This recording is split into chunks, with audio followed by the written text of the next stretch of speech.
ক্লাসেই এসএসসি বাংলা প্রথম পত্রের দুইটি টপিক ক্লিয়ার করব এবং এই দুইটি টপিক থেকে বোর্ডে কীরকম প্রশ্ন আসতে পারে এবং আগে কীরকম প্রশ্ন এসেছে সেগুলো সলভ করে দিব। প্রথমে আমাদের কিছু বেসিক দেখতে হবে। বোর্ডে যে প্রশ্নগুলো আসে প্রশ্নগুলোর বেসিকগুলো আমাদেরকে পড়তে হবে এবং বেসিক পড়ার পরে ওই টপিক থেকে এমসিকিউ কিভাবে আসে, সিকিউ কিভাবে আসে এবং কিভাবে লিখলে তুমি মার্কস ভালো পেতে পারো সেগুলো কিন্তু আমাদের প্রত্যেকেরই জানা জরুরি। এবং আজকের এই ক্লাসটাতে আমরা সেই টপিকগুলোই দেখব। এবং দুইটা টপিক কি কি বাংলা প্রথম পত্রের আজকে আমরা যে দুইটা টপিক পড়বো সেটা হচ্ছে এক, বৃষ্টি, এটা একটা কবিতা, এবং দ্বিতীয়ত আমি কোনো আগন্তুক নই, যেটা এসএসসির জন্য মানে চূড়ান্ত রকমের গুরুত্বপূর্ণ বলে আমার কাছে মনে হয়।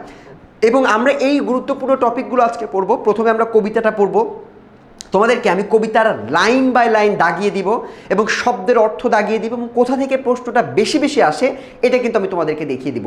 আমরা বিভিন্ন সময় দেখি যে ক্লাসে আমরা কবিতাটা পড়ি, কবিতার শব্দের অর্থগুলো আমরা পড়ি, কিন্তু অর্থের কোনটা থেকে প্রশ্ন বেশি আসে এসএসসি পরীক্ষায় এই পরীক্ষা ভিত্তিক পড়াশোনা আমরা করি না। কিন্তু আমরা আজকের ক্লাসটাতে শুধুমাত্র কবিতাটা পড়বো না, অর্থ বোঝার সাথে সাথে কোথা থেকে প্রশ্ন আসার সম্ভাবনা বেশি, প্রশ্ন এসেছে আগে সেটা আমরা দেখব এবং পড়াশোনা শুরু করব। চলো শুরু করা যাক। প্রথমে আমরা পড়ব বৃষ্টি কবিতাটি। সো আমাদের এই কবিতাটা খুবই গুরুত্বপূর্ণ। আমি কোনো আগন্তুক নই, এই কবিতাটা বেশি গুরুত্বপূর্ণ। সো প্রথমে আমরা শুরু করব বৃষ্টি কবিতা দিয়ে। বৃষ্টি কবিতা পড়ার পরে আমরা দ্বিতীয় অংশে আমি কোনো আগন্তুক নই এই অংশটা পড়াশোনা শুরু করব।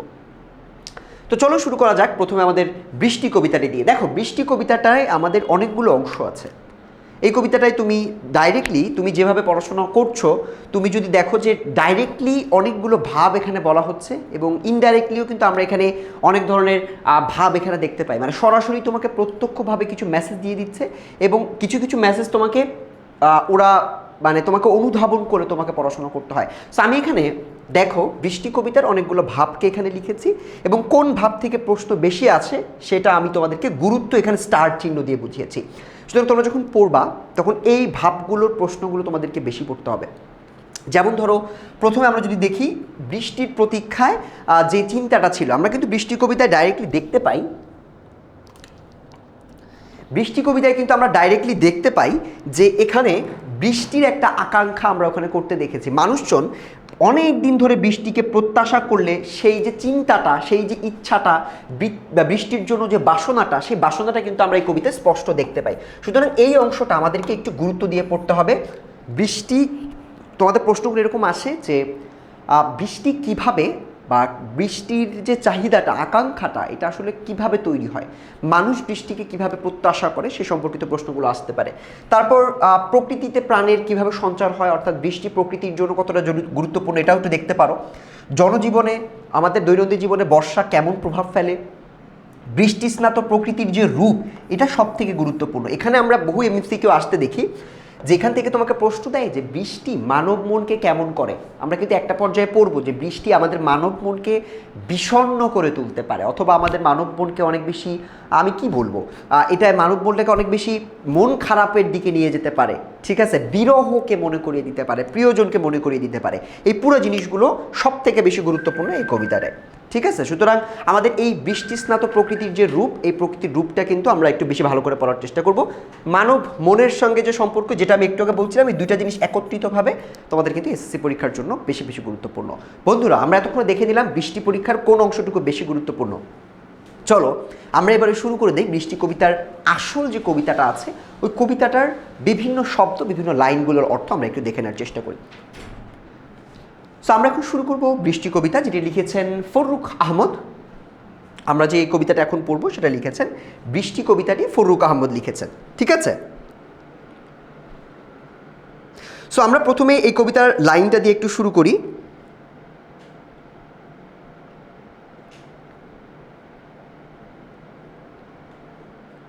সো এই অংশ থেকে আমরা যদি একটু শুরু করি, নবম দশম শ্রেণীর বৃষ্টি কবিতা লিখেছেন ফররুখ আহমদ।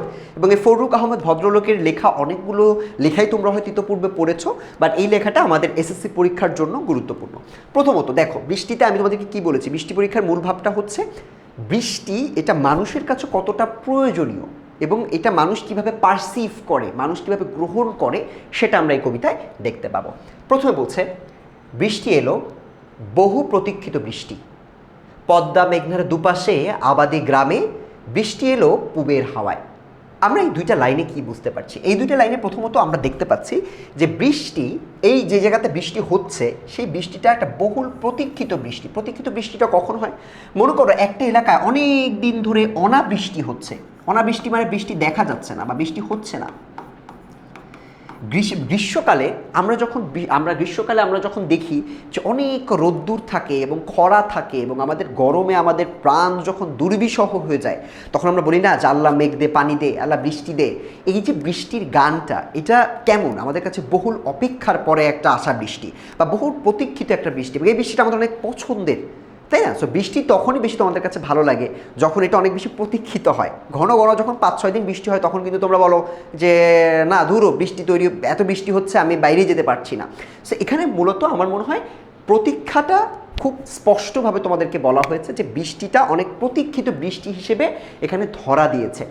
কেন প্রতীক্ষিত হিসেবে ধরা দিয়েছে চলো একটু দেখা যাক। বলছে পদ্মা এবং মেঘনার দুই পাশে যে আবাদি গ্রাম, আবাদি মানে হচ্ছে যেখানে তুমি ফসল চাষ করা যায় যে জমিতে, ঠিক আছে, ফসল চাষ করা যায় জমিতে। তার মানে এখানে লেখক বলছে যে যেই জমিতে ফসল চাষ করতে হয় ওই জমিতে বৃষ্টি আসলে লেখক খুশি হয় বা কৃষকেরা খুশি হয়। কেন জানো? কারণ ওই জমির মালিকেরা যারা কিনা ফসল উৎপাদন করে তাদের জন্য কিন্তু বৃষ্টি আরও প্রতীক্ষিত। কারণ খরা হলে কিন্তু তাদের ফসল চাষ করতে তারা পারবে না, তাদের পানির প্রয়োজন আছে। বৃষ্টি না হলে কিন্তু অনেক সময় ফসল হয় না, ফসল ফলানো যায় না, বা মাটিটা শুষ্ক হয়ে যায়, ওই মাটিতে আমরা তোমার ভালো ভালো ফসল ফলন করতে পারি না। সেই জন্য পদ্মা মেঘনার দুই পাশে যে আবাদি জমি আছে, এই জমির বা যে জমিতে ফসল চাষ করা যায় সেই জমির জন্য কিন্তু বা সেই এলাকার জন্য কিন্তু আসলে বৃষ্টিটা অনেক প্রতীক্ষিত। এবং লেখক এটাই বলছে যে বহু প্রতীক্ষিত একটা বৃষ্টি এসেছে, এবং এই বৃষ্টি এসেছে কোথায়? পদ্মা মেঘনার দুই পাশে। তোমাদের এখান থেকে প্রশ্ন আসে যে তোমার বৃষ্টি কবিতায় কোন নদীর উল্লেখ আছে, তখন কিন্তু তোমাদের এটা দাগাতে হবে। আমি কিন্তু এটাই বলেছি যে আমাদের আজকের ক্লাসটা এখানেই গুরুত্বপূর্ণ। আমরা তোমাকে একদম শুধুমাত্র পরীক্ষার তোমার শুধুমাত্র কবিতাটা পড়াবো না, কোথা থেকে পরীক্ষার প্রশ্ন বেশি আসে সেটা তোমাকে আমি মার্ক করে দিব। সুতরাং এটা কিন্তু অবশ্যই দাগিয়ে রাখবে। সো বৃষ্টি কবিতায় কোন নদীর উল্লেখ আছে এটা তোমাদের পরীক্ষায় আসতে পারে। 1। 2 নাম্বার, এখানে এই যে আবাদি জমি, আবাদি যে গ্রামের কথা বলছে, সে আবাদি গ্রামে বৃষ্টি কোন এলাকা থেকে আসছে? মনে রাখো, আমরা যদি এটা দেখানোর চেষ্টা করি, এটা হচ্ছে একটা পৃথিবীর ম্যাপ, যদি তুমি একটা দেখানোর চেষ্টা করো, এটা হচ্ছে নর্থ পোল, এটা হচ্ছে সাউথ পোল, মানে এটা উত্তর, এটা দক্ষিণ। এখানে তুমি ইস্ট দেখাইতে পারো, এখানে তুমি ওয়েস্ট দেখাইতে পারো, বা তুমি এরকম একটা চিত্র এঁকে নিতে পারো, ঠিক আছে? এই চিত্র অনুযায়ী বলতেছে যে যে বৃষ্টিটা এসেছে ওই বৃষ্টিটা পূবের হাওয়া থেকে এসেছে, মানে পূর্ব দিক থেকে বাতাসটা আসছিল। বায়ুটা কিভাবে, আমরা বৃষ্টিটা কিভাবে হতে দেখি? পানিচক্র পড়েছি না আমরা? প্রথমে নদীর পানিটা বাষ্পে রূপান্তরিত হয়, বাষ্পে রূপান্তরিত হয়ে ওটা আস্তে আস্তে উপরে উঠে যায়, ঘনীভবন হয়, ওটা একত্রিত হয়, পরে আস্তে আস্তে ভারী হয়ে আকাশ থেকে নিচে পড়ে যায়। সো এই যে জলীয় বাষ্পটা, এটা পূবের হাওয়ার মাধ্যমে এসেছে। সুতরাং এখানে কিন্তু দ্বিতীয় প্রশ্নটা আমরা পেয়ে গেলাম যে বৃষ্টিটা কোন অঞ্চল থেকে আসে। এটা হচ্ছে পূবের হাওয়া থেকে আমরা বৃষ্টিটা আসতে দেখেছি। বৃষ্টি কবিতায় পূবের হাওয়া থেকে বৃষ্টিটা এসেছে, মানে পূর্ব দিক থেকে এসেছে। এবার দেখো বিদগ্ধ আকাশ, বৃষ্টিটা কেন প্রতীক্ষিত এটা আরও একটু বেশি ব্যাখ্যা করছে। দেখো বিদগ্ধ আকাশ, বিদগ্ধ মানে যেটা রোদে পুড়ে গেছে, দগ্ধ মানে হচ্ছে পুড়ে যাওয়া। সো বিদগ্ধ আকাশ মানে এত রোদ্দুর, এই রোদ্দুরে আকাশটাকে দেখে মনে হচ্ছে পুড়ে গেছে, এরকম একটা আকাশ। বিদগ্ধ আকাশ, মাঠ ঢেকে গেল কাজল ছায়ায়। মাঠ ঢেকে গেল মানে আমাদের আশেপাশের যে মাঠ, যখন বৃষ্টি আসে, বৃষ্টি যখন অনেক বৃষ্টি হয়, ওই বৃষ্টিটা আমরা কেমন দেখি? বৃষ্টিতে আমাদের আকাশটা চারিদিক একদম পুরো ভরে যায় মেঘে, কালো মেঘে। সেখানে যে কাজল ছায়া, কাজল ছায়া এমন হচ্ছে মেঘটা কালো রঙের একটা মেঘ থাকে, মানে আমরা দেখি কালচে রঙের মেঘ। তো লেখক এই মেঘটাকে বলছে এই যে বিদগ্ধ তোমার আকাশটা, যে আকাশটা এতদিন পর্যন্ত রোদ্দুর ছিল, ওই আকাশটা আস্তে আস্তে ঢেকে যায়। আকাশ যখন ঢেকে যায় আমরা দেখি কি মাঠের উপরও আস্তে আস্তে একটা প্রলেপ পড়তে থাকে। তোমরা কখনো খেয়াল করেছো যখন রোদ্দুরটা পড়ে, হঠাৎ যখন ওর উপরে মেঘ পড়ে, তুমি যদি গ্রামের মাঠের দিকে তাকাও মনে হবে কি দৌড়ে চলে যাচ্ছে মেঘগুলো নিচে, একটা ছায়া অনেক দূরে চলে যাচ্ছে। আমি কিন্তু ছোটোবেলায় অনেক দৌড়েছি এই মেঘগুলোর মধ্যে, যে আমাকে ঢাকতে পারে কিনা, রোদ্দুর আছে এখানে, এখানে মেঘ আস্তে আস্তে আস্তে আসতেছে।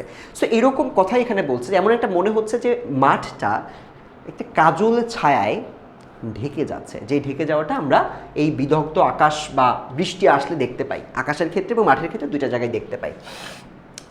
বিদ্যুৎ রূপসী পরি মেঘে মেঘে হয়েছে সওয়ার, বিদ্যুৎ রূপসী পরি, বিদ্যুৎকে এখানে যে বিদ্যুৎ চমকায় যখন কালো মেঘে ঢেকে যায় আমরা কিন্তু দেখি যে আকাশে প্রচণ্ড জোরে বিদ্যুৎ চমকাতে শুরু করে। বিদ্যুৎ চমকায় যখন তখন আলোর ঝলকানি দেখা যায় না, এই যে আলোর ঝলকানিটা, এই আলোর ঝলকানিটাকে আমরা একটা রূপসী পরীর মতো দেখতে পাই। মনে হয় যেন একটা রূপসী পরী আকাশে হচ্ছে সওয়ার হয়েছে, ঠিক আছে, বা রূপসী পরীটা হচ্ছে আকাশে দৌড়ে বেড়াচ্ছে। সো তিনি ওই যে বিদ্যুৎ চমকাচ্ছে, সাদা সাদা আলো চমকে চমকে উঠছে, এটাকে তিনি একটা রূপসী পরীর সাথে তুলনা করেছেন। কাকে? বিদ্যুৎকে। এটা তোমার আরেকটা এমসিকিউ হিসেবে তুমি দাগিয়ে রাখতে পারো যে বিদ্যুৎ কাকে রূপসী পরী হিসেবে চিহ্নিত করেছেন আমাদের লেখক। মেঘে মেঘে হয়েছে সওয়ার, মানে হচ্ছে বিদ্যুৎগুলো চমকায় কিন্তু মেঘের ওই মধ্যখানটাতে। তো লেখক বলছেন যে দূর আকাশে যখন বৃষ্টি হয় তখন তাকালে মনে হয় যেন দূর আকাশে একটা পরী ওই মেঘের উপরে সওয়ার হয়েছে, মানে মেঘের উপরে উঠেছে বা মেঘের উপর থেকে পাড়ি দিচ্ছে।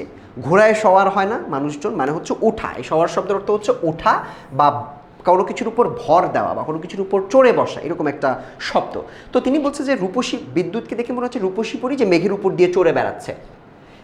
দিক দিগন্তের পথে অপরূপ আভা দেখে তার বর্ষণ মুখর দিনে অরণ্যের কেয়াসি হোরায়।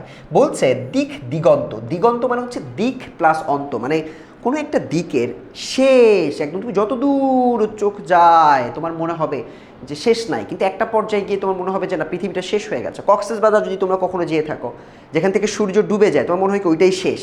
সো এটা একটা দিগন্ত, ঠিক আছে। পূর্ব দিগন্তে সূর্য উঠেছে আমরা শুনেছি না? পূর্ব দিগন্ত মানে কি? পূর্ব দিকে যত দূর তুমি দেখতে পাচ্ছ, একদম শেষ মাথাটাকে তুমি বলছো পূর্ব দিগন্ত। আদতে কিন্তু শেষ মাথা বলে কিছু নাই, বাট এটাকে আমরা বলতেছি যে শেষ, আমাদের চোখ দিয়ে আমরা যতটুকু দেখতে পাচ্ছি। সো একদম শেষ প্রান্ত পর্যন্ত, দিক দিগন্ত, একদম প্রত্যেকটা দিকের শেষ পর্যন্ত আমরা একটা অপরূপ আভা দেখতে পাচ্ছি। যখন বিদ্যুৎ চমকায় তখন দেখবে একদম শেষ মাথায় হালকা হালকা বিদ্যুৎ চমকাচ্ছে, দেখতে তোমার অনেক ভালো লাগছে। সো এইরকম আভা মানে হচ্ছে আলোর একটা অংশ আমরা দেখতে পাই। তো যখন বৃষ্টি হয় দিক দিগন্তের একদম কর্নারে, একদম শেষের দিকের এই আভাগুলো দেখে আমাদের অনেক বেশি ভালো লাগে বা আমাদের অনেক অনেক সুন্দর মনে হয়। এবং এই আলোতে বর্ষণ মুখর, মানে যেদিন অনেক বৃষ্টি হচ্ছে এই দিনগুলোতে অরণ্যর কেয়াসি হোরায়। অরণ্য মানে হচ্ছে তোমার একটা বনকে বলা হয় অরণ্য, এবং সেখানকার কেয়া হচ্ছে একটা ফুল, এবং ফুলটা কেঁপে কেঁপে উঠে, মানে মনে হয় শিহরায়, মানে হচ্ছে আমাদের অনেক সময় আমরা শিহরিত হয়ে উঠি না ভয়ে, শিহরিত হয়ে ওঠা মানে হচ্ছে কেঁপে ওঠা। সো লেখক এটাই বোঝানোর চেষ্টা করছে যে যখন দূর আকাশে দিক দিগন্তে অনেক অনেক বেশি বিদ্যুৎ চমকাতে থাকে, এই বিদ্যুৎটা যত বেশি চমকাতে থাকে তত বেশি আমাদের মনে হয় যে বনের যে ফুলগুলো মনে হয় যেন শিহরিত হয়ে উঠছে বা খুশিতে উৎফুল্লিত হয়ে উঠছে, বা বিদ্যুৎ চমকায় যখন আলো ফুটছে তার উপরে তখন মনে হচ্ছে যেন ফুলগুলো কেঁপে কেঁপে উঠছে। হ্যাঁ, মানে বিদ্যুৎ চমকায় যখন দেখবা আলোটা যখন পড়ে, সাদা হঠাৎ করে আলো জ্বলে ওঠে, হঠাৎ করে বন্ধ হয়ে যায়, এই আলোটা মনে হয় যেন ফুলের উপরে পড়লে মনে হচ্ছে ফুলটা শিহরিত হয়ে উঠছে। এটা তো লেখক হয়তো চোখের সামনে দেখতে পাচ্ছে না, বাট লেখক বলছে যে বন জঙ্গলের বিভিন্ন ফুলগুলো এই বিদ্যুৎ চমকানোর আলোতে মনে হয় যেন শিহরিত হয়ে ওঠে। এটা কিন্তু আমরা এখানে দেখতে পাচ্ছি। আচ্ছা, রৌদ্রদগ্ধ ধান ক্ষেত আজ তার স্পর্শ পেতে চায়। যে ধান ক্ষেতগুলোতে তোমার রোদ্দুর পড়ছে অনেক দিন ধরে, তোমার হয়তো তোমার কোনো বৃষ্টি হচ্ছে না, রৌদ্র একদম পুড়ে গেছে, যেই ধান ক্ষেতগুলো আছে এই ধান ক্ষেতগুলো যেন তাদের প্রাণ ফিরে পেয়েছে। এই প্রাণ ফিরে পাওয়াকে আমরা বলছি যে ধান ক্ষেত আজ তার স্পর্শ পেতে চায়, ধান ক্ষেত আজ তার স্পর্শ পেতে চায়, ঠিক আছে। সেটা দগ্ধ হবে, রৌদ্র দগ্ধ, ঠিক আছে। রৌদ্র দগ্ধ ধান ক্ষেত, যে ধান ক্ষেতগুলো আলোতে পুড়ে যাচ্ছে, রৌদ্রে পুড়ে যাচ্ছে, ওই ধান ক্ষেত আজকে বৃষ্টির স্পর্শ পেতে চায়। কার স্পর্শ পেতে চায়? বৃষ্টির স্পর্শ পেতে চায়। সো এখান থেকে কিন্তু আমরা আরেকটা বহু নির্বাচনী পেলাম যে বৃষ্টির স্পর্শ কে পেতে চায়? রৌদ্রদগ্ধ ধান ক্ষেত বৃষ্টির স্পর্শ পেতে চায়। এটাকে আমরা এমসিকিউ হিসেবে দাগিয়ে নিতে পারি, ঠিক আছে। নদীর ফাটলে বন্যা আনে পূর্ণ প্রাণের জোয়ার। আস্তে আস্তে যখন বৃষ্টি হয় আমরা ওই অঞ্চলগুলোতে একটা পানির বন্যা বয়ে যেতে দেখি, মানে এখানে আমরা পানির প্রাপ্তিকে দেখতে পাই, বা পানির যে প্রবণতাটা, পানি অনেক বেশি পড়ে যায় বা পানি আসে, এইটাকে আমরা বলছি নদীর ফাটলগুলোতে আস্তে আস্তে পানি দিয়ে পূর্ণ হয়ে যায়, জোয়ার চলে আসে বা প্রাণের জোয়ার চলে আসে। এখানে মূলত বৃষ্টির ফলে নদীর কানাগুলো যে ভরে যাওয়া, সেই ভরে যাওয়াটাকে খুব স্পষ্টভাবে বোঝানোর চেষ্টা করা হয়েছে। সো আমরা এখানে কিন্তু আপাত দৃষ্টিতে প্রথম 1 2 3 4 5 6 7 8 এই 8টা লাইন দ্বারা বুঝলাম বৃষ্টি কেন প্রতীক্ষিত এবং বৃষ্টি যখন হয় তখন পরিবেশটা দেখতে কেমন হয়, লেখক ওই পরিবেশটাকে বিভিন্ন শব্দ দিয়ে বিভিন্ন রূপ দিয়ে ব্যাখ্যা করার চেষ্টা করেছেন। আচ্ছা, এবার আমরা চলে যাবো আমাদের পরবর্তী লাইনগুলোতে। পরবর্তী লাইন যদি একটু আমরা দেখি, পরবর্তী লাইনগুলো যদি আমরা একটু দেখি, এই যে লাইনগুলো, এই লাইনগুলো থেকেও কিন্তু আমরা বিভিন্ন সময় প্রশ্ন আসতে দেখতে পাই। প্রথমত যেমন এই লাইনে দেখো আছে একটা জিনিসটা আমরা পড়লাম যে নদীর ফাটলে বন্যা আনে পূর্ণ প্রাণের জ্বর। যখন বৃষ্টি হয় তখন নদীর ফাটলে পানি জমে যায়। এই বৃষ্টি হওয়ার সময় আরও কিছু ঘটনা ঘটে। রুগ্ন বৃদ্ধ ভিখারির, রুগ্নটাকে কেন দাগালাম এটা আমি পরে বলছি, রুগ্ন বৃদ্ধ ভিখারির রগ ওঠা হাতের মতন রুক্ষ মাঠ আসমান শোনে সেই বর্ষণের সুর। এই যে বৃষ্টিটা হয়, এই বৃষ্টিটার সুরটা পুরো আসমান, পুরো আকাশ, জমিন সবাই শুনতে পায়। বৃষ্টি যখন হয় তখন কিন্তু বৃষ্টির একটা শব্দ আসে। এখন এখানে এই যে বৃদ্ধ ভিখারির রগ ওঠা হাতের মতন মানে কি, একজন বৃদ্ধ মানুষ, মনে করো যে হয়তো বৃদ্ধ ভিখারি বলছে মানে হচ্ছে যে যার হয়তো রগটা, যার শরীরটা হয়তো অত বেশি মোটা না, হ্যাঁ, সে হয়তো শুকনা, হ্যাঁ, বা স্বাস্থ্যবান সে হয়তো না, সে হয়তো মানে হয়তো একটু চিকন চাকন, হ্যাঁ, বা তার হাতটায় হয়তো রগগুলো অনেক স্পষ্ট। তুমি যদি দেখো যে মানুষেরা অনেক বেশি এক্সপোজ থাকে, বাইরে বাইরে থাকতে হয়, যাদেরকে অনেক কাজ করতে হয়, অনেক খাটতে হয় এবং শরীরে হয়তো অত বেশি তারা হয়তো স্বাস্থ্যবানও না, ওই মানুষগুলো দেখবে কি হাতের রগগুলো খুব স্পষ্ট দেখা যায়। হাতের রগ দেখছো? যেমন আমিও অনেক একটু শুকনো শাকনা মানুষ, আমারও হাতে যে রগগুলো দেখা যায়, তোমাদের অনেকেরই হয়তো হাতের রগগুলো অনেক স্পষ্ট থাকে। সো এখানে বলছে যে আমরা তো তাও ভালো আছি, হ্যাঁ, এর থেকে যে রুগ্ন রোগা পাতলা যে ভিখারিটা, সেই ভিখারিটার হাতের দিকে যদি তুমি তাকাও তার রগগুলো অনেক তাজা, হ্যাঁ, রগগুলো এরকম এরকম এরকম এরকম এরকম আলাদা আলাদা হয়ে গেছে, এরকম থাকে, হ্যাঁ, এরকম এরকম দেখা যায়, এরকম এরকম দেখা যায়, এরকম রগ এরকম এরকম, হ্যাঁ, হাতে কিন্তু এরকম রগ আমরা দেখতে পাই। সো এই রগটার মতো দেখতে আসমানে যখন বিদ্যুৎ চমকায় আমরা কি এরকম দাগ দেখতে পাই না, এরকম এরকম ফেটে ফেটে মনে হয় যে আসমানটায় ফাটল ধরেছে, দেখি কি না? বিদ্যুৎ যখন চমকায় খেয়াল করছো, এরকম 3 কোণা 4 কোণা গাছের মতো করে বিদ্যুৎ চমকায়। সো ওইটাকে লেখক মূলত একটা রগ ওঠা হাতের সাথে তুলনা করছে, যে আমাদের রগ ওঠা যে হাতগুলো, যে হাতগুলোতে রগটা স্পষ্ট দেখা যায়, ওই হাতের মতো এটাকে চিহ্নিত করা হয়েছে। বুঝতে পারছি? সো এটা হচ্ছে রুগ্ন ভিখারির রগ ওঠা হাত। তোমাদের এই লাইন থেকে কিন্তু আমি প্রচুর পরিমাণে এমসিকিউ এবং সিকিউ আসতে দেখি। এমসিকিউ না, এই লাইন থেকে সিকিউ এর খ নাম্বার আসতে পারে। এটা আমরা বিভিন্ন স্কুলের পরীক্ষায় আমরা আসতে দেখেছি। এটা বোর্ড পরীক্ষা আসার সম্ভাবনা অনেক, শতভাগ। আমি তোমাদেরকে যদি বলি এই অধ্যায় থেকে যদি একটু প্রশ্ন আসে, তার মধ্যে এটা একটা প্রশ্ন, যে প্রশ্নটাকে তোমরা অ্যাভয়েড করতে পারবা না। যদি অ্যাভয়েড করো তোমরা বিপদে পড়ে যাবে, অ্যাভয়েড করা যাবে না। সো রুগ্ন ভিখারির রগ ওঠা হাতের মতন, এটার অর্থ কী? রুগ্ন ভিখারির সাউন্ডটা আমার মনে হয় ঠিক আছে, তোমরা শুনতে পাচ্ছ, এটা একটু মাঝে মাঝে যদি চেক দেওয়া হয়। সো আমরা কিন্তু বুঝতে পারতেছি যে আমাদের এই লাইনটা অনেক ইম্পর্টেন্ট। রুগ্ন ভিখারির রগ ওঠা হাতের মতন। রুগ্ন ভিখারির রগ ওঠা হাতের মতন বলতে কী বোঝানো হয়েছে, এটা তোমাদের প্রশ্ন খ নাম্বারে দিতে পারে। তখন তোমাদেরকে লিখতে হবে যে বৃষ্টি সম্পর্কে একটু আলোচনা করবা, যে বৃষ্টি হলে কিভাবে কাজল ছায়ায় আমাদের মেঘগুলো ঢেকে যায়, কিভাবে হচ্ছে মানুষজন অনেক বেশি দেখতে পায় যে বন অরণ্যে ফুলগুলো কেঁপে কেঁপে উঠছে, ওই মুহূর্তে আকাশটাকে দেখতে বিদ্যুৎ চমকানোর সময় মনে হয় যেন ফাটল ধরেছে। এইটাকে আমরা বৃদ্ধ ভিখারির রগ ওঠা হাতের সাথে তুলনা করেছি এবং আসমানটাকে আমরা একই রকমের রুক্ষ বলছি। এবং এই রুক্ষ আসমানটা, যে আসমানটায় বিদ্যুৎ চমকাচ্ছে এবং রগ ওঠা হাতের মতো দেখা যাচ্ছে, ওই আসমানটায় আমরা একটা বর্ষণের সুর, বৃষ্টির বর্ষণের সুর কি শুনতে দেখতে পাই। মানে এটা লেখক, এটা তো বাস্তবে মনে হয় না, এটা তোকে বলতে পারে না যে আকাশ হচ্ছে বৃষ্টির শব্দ শুনতেছে। এটা পুরোটা রূপক, একটা চিন্তা থেকে লেখক এখানে বলছে যে যে বৃষ্টিটা হয়, ওই বৃষ্টিটা এমন একটা ভাব যেন আকাশটা, যে আকাশটা দেখতে বৃদ্ধ ভিখারির হাতের মতো, ওই আকাশটা সুন্দর করে মনে হচ্ছে বৃষ্টির শব্দটা শুনতে থাকে। আমি কিন্তু বিস্তারিতভাবে কেন বলছি, যাতে পরীক্ষায় যদি তোমাকে একটা লাইন দিয়ে বলে ব্যাখ্যা করো, তুমি যেন ব্যাখ্যা করতে পারো। আচ্ছা, তৃষিত বনের সাথে জেগে ওঠে তৃষাতপ্ত মন। তৃষিত বনের সাথে, যে বনটা তৃষ্ণার্ত, বনে কিন্তু তোমার বৃষ্টির প্রয়োজন আছে। যেখানে যত বেশি বৃষ্টি হয় ওই এলাকায় তোমার গাছগুলো তত বেশি বেঁচে থাকতে পারে, ঠিক আছে? যদি আমাদের এই এলাকাগুলোতে বৃষ্টি না হয়, বৃষ্টি না হলেও কিন্তু গাছপালাগুলো বেঁচে থাকতে পারে না। ঠিক আছে, ওরা কিন্তু বেঁচে থাকতে পারে না। সেই জন্য বনের একটা আলাদা তৃষ্ণা থাকে, বনের একটা আলাদা তৃষ্ণা থাকে, বন জঙ্গলের। সেই তৃষ্ণাটা আমরা এই জায়গাটাতে মেনশন করতে দেখলাম যে বন যেমন তৃষ্ণার্ত, তেমন আমাদের মানুষেরও মনটা অনেক বেশি তৃষ্ণাতপ্ত হয়ে ওঠে, এবং আমরা এই তৃষ্ণাকে পূরণ করি আমাদের এই বৃষ্টিকে দিয়ে। আমাদের এই মনটা, যে মনটা যখন বৃষ্টি হয় ওই মনটা তখন পাড়ি দিয়ে যেতে চায় বহু পথ। আমাদের এই মনটা তখন পাড়ি দিয়ে যেতে চায় বহু পথ। মানে বৃষ্টি যখন হয় তখন তোমাদের মনটা কীরকম চিন্তা করে? তোমাদের মনটা দেখবা কি, এখানে একটা জিনিস খুব সুন্দর করেই বলা আছে যে আমাদের মনে না, আমরা বলি না যে হারে রে রে রে রে আমায় ছেড়ে দে রে দে রে, আমরা বলি না, একটা গান আছে না? সো এরকম আমাদের মনে হয় যে বৃষ্টি ভেজা দিনগুলোতে আমাদের অনেক দূরে চলে যেতে ইচ্ছা করে, কারণ হঠাৎ করে অনেক দিন পর বৃষ্টি হয়েছে। সো এই বৃষ্টিটা আমাদের অনেক ভালো লাগে। তোমাদের মধ্যে অনেকেই তোমরা বৃষ্টির তখন গোসল করো।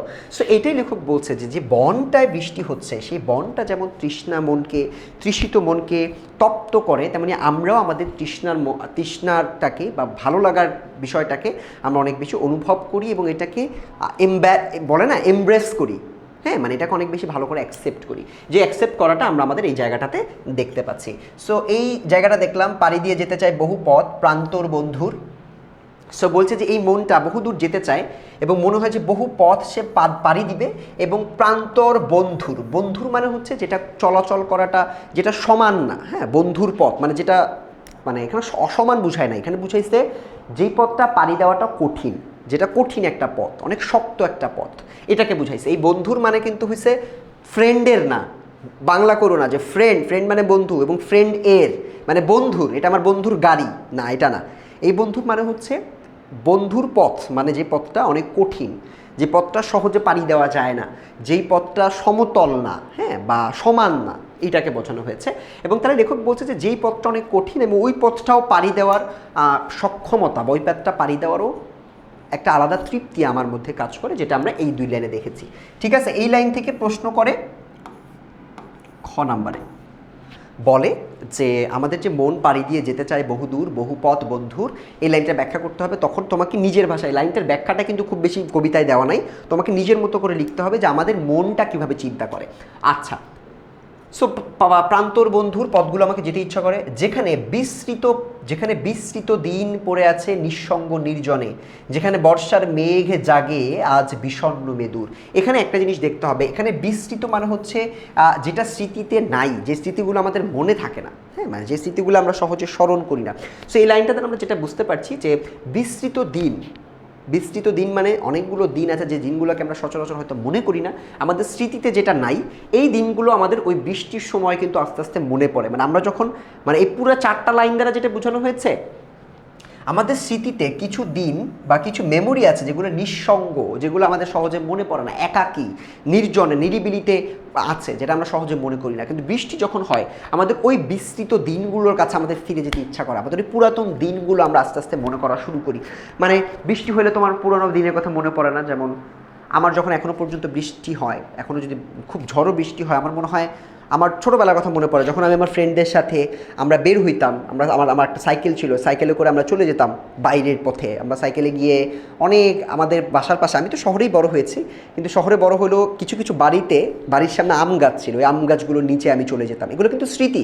এগুলো আমি যখন তোমাদের যখন ক্লাস নিচ্ছি বা অফিস করছি, আমি যখন ইউনিভার্সিটিতে যাচ্ছি, তখন আমার মনে পড়ে না, ওই স্মৃতিগুলো আমার সামনে আসে না, ওগুলো বিস্মৃতি, মানে বিস্তৃত দিন, যে দিনগুলো চাপা পড়ে আছে আমার শরীরের, আমার অন্তরের কোথাও একটা। কিন্তু ওটা আমার মনে পড়ে কখন জানো? যখন অনেক ঝড়ো বৃষ্টি আসে। বৃষ্টির দিনগুলোতে কখনো আমি অনেক বিষণ্ণ মনের আমার হয়ে যায় যে আহারে, সেই জীবনকে আমি আর ফিরে পাবো কিনা। আমি কিন্তু এই ভাবার্থটা আমার নিজের উদাহরণটা দিয়ে তোমাদের বুঝালাম, যাতে করে তোমরাও রিলেট করে লিখতে পারো। এবং বাংলাতে তুমি যত রিলেট করে অনুধাবন করে লিখতে পারবে, তোমার মার্কস পাওয়ার চান্স কিন্তু তত বেশি বেড়ে যাবে। সো আমরা এখানে দেখলাম যে যত বিস্তৃত দিনগুলো আছে, যে দিনগুলো আমরা সহজে মনে করি না, যে দিনগুলো আমাদের সহজে সামনে আসে না, ওই দিনগুলোকে আমরা রিভিজিট করি। ইংলিশে যদি আমি তোমাদেরকে বলি ভিজিট করি, রিভিজিট করতে থাকি, মানে ওই দিনগুলোকে আমরা আবার বেশি অনুধাবন করতে থাকি। সেখানে বর্ষার মেঘ জাগে আজ বিষণ্ণ মেদুর, এবং ওই স্মৃতিগুলোতে বর্ষাকালের যে মেঘটা, ওই মেঘটা বিষণ্ণ একটা আবহাওয়া তৈরি করে। এখানে মেদুর মানে হচ্ছে একটা পরিবেশকে বোঝাচ্ছে, যে পরিবেশটা অন্ধকারাচ্ছন্ন, মেঘের কারণে একটু অন্ধকারাচ্ছন্ন হয়ে গেছে। এই লাইনটা থেকে প্রশ্ন আসে বাই দেবে প্রশ্ন আসে কিন্তু, সেখানে বর্ষার মেঘ জাগে আজ বিষণ্ণ মেদুর, একটা বিষণ্ণ মেদুর বা একটা বিষণ্ণ পরিবেশ, এখান থেকেই কিন্তু আসছে যে বর্ষা আমাদের মনকে কেমন করে, মন খারাপ করে, বা এটাকে একটা বিরহকে মনে করিয়ে দেয়, অথবা খারাপ লাগাকে মনে করিয়ে দেয়। সো এই যে বিষণ্ণ মেদুর চিন্তাটা,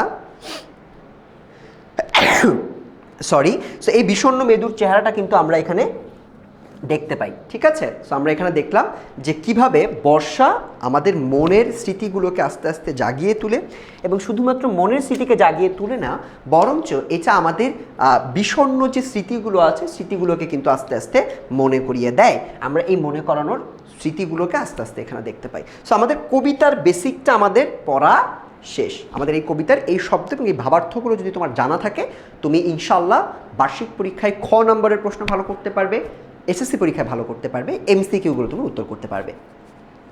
আচ্ছা, সো এবার আমরা আস্তে আস্তে একটু পরবর্তী দিকে যাওয়া শুরু করি। আমরা এবার একটু কবিতার পুরো ভাবার্থটা যদি আমি একটু দেখি।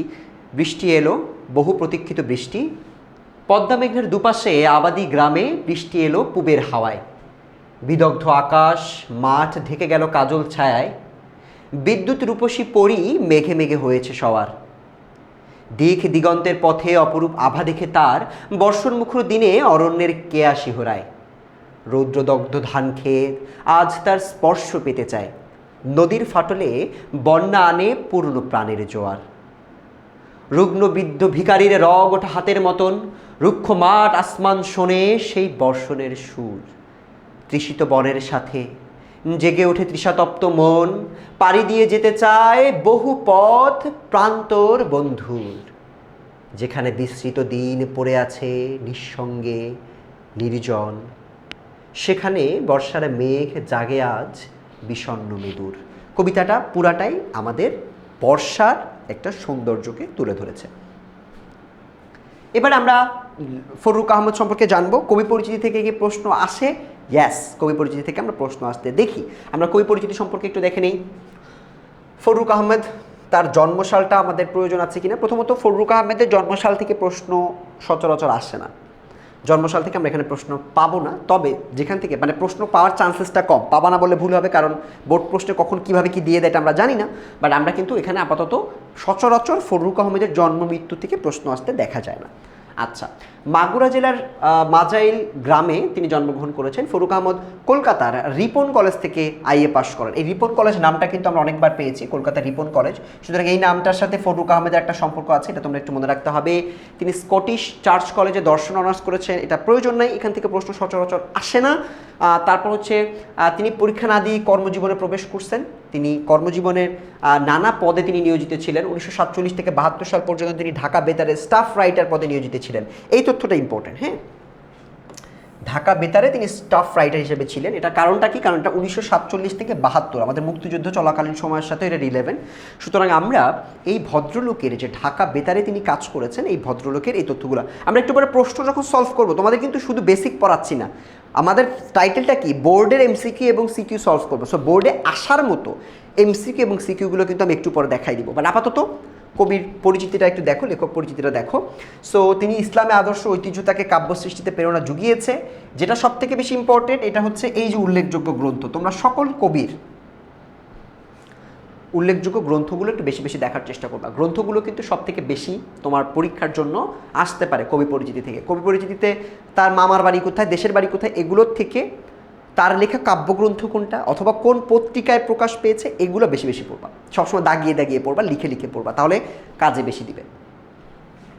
তার উল্লেখযোগ্য গ্রন্থ সাত সাগরের মাছি, সিরাজাম মুনিরা, নৌফেল ও হাতেম, মুহূর্তের কবিতা, পাখির বাসা, হাতেম তাই, নতুন লেখা, হরফের ছড়া, ছড়ার আসর, এগুলো থেকে প্রশ্ন আসে। যেগুলো থেকে বেশি প্রশ্ন আসে সাত সাগরের মাছি, সিরাজুম মুনিরা, নৌফেল ও হাতেম, তারপর হচ্ছে তোমার হাতেম তাই, হ্যাঁ, এই লেখাগুলো থেকে বেশি বেশি আসে।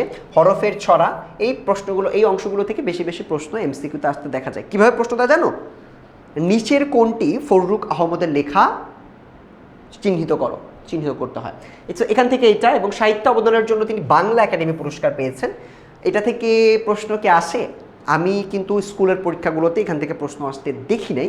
বাট তারপরেও তোমরা এটা মনে রাখবা যে ফররুখ আহমদ তিনি, যেহেতু আমাদের কয়েকটা কবিতাই পড়তে হচ্ছে, সবগুলো কবিতারই কোন কোন লেখক পুরস্কার কোনটা কোনটা পেয়েছেন, বিশেষ করে বাংলা একাডেমি পুরস্কার, এটা তোমাদের মনে রাখতে হবে। কিংবা তোমরা রবীন্দ্রনাথের ক্ষেত্রে তার গীতাঞ্জলির ডেটটা যেমন মনে রাখতে হয়, তেমনই তোমাদের এই বাংলা একাডেমি পুরস্কারের ডেটটা তোমাদেরকে আলাদা করে মনে রাখতে হবে।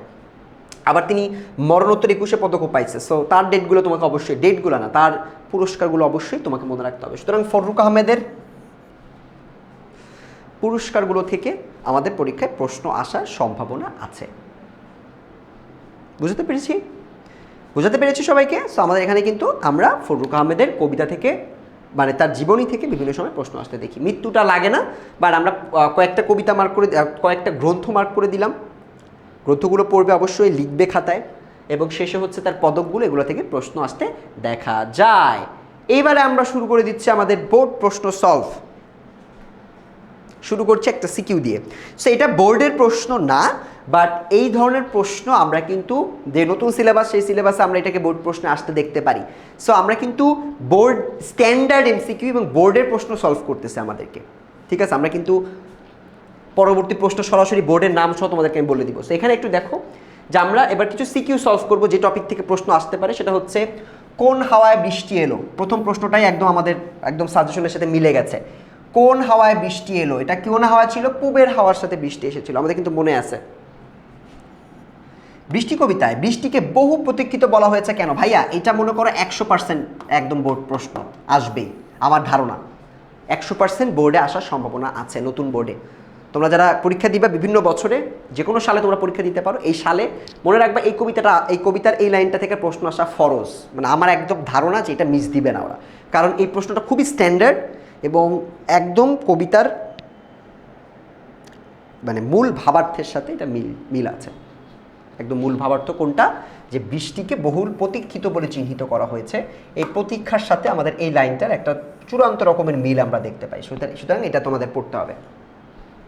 এটাকে আমি একদম 3 স্টার দিয়ে দিতে পারি বা 5 স্টারই দিয়ে দিতে পারি, 100% তো লিখে দিছি অলরেডি, ঠিক আছে?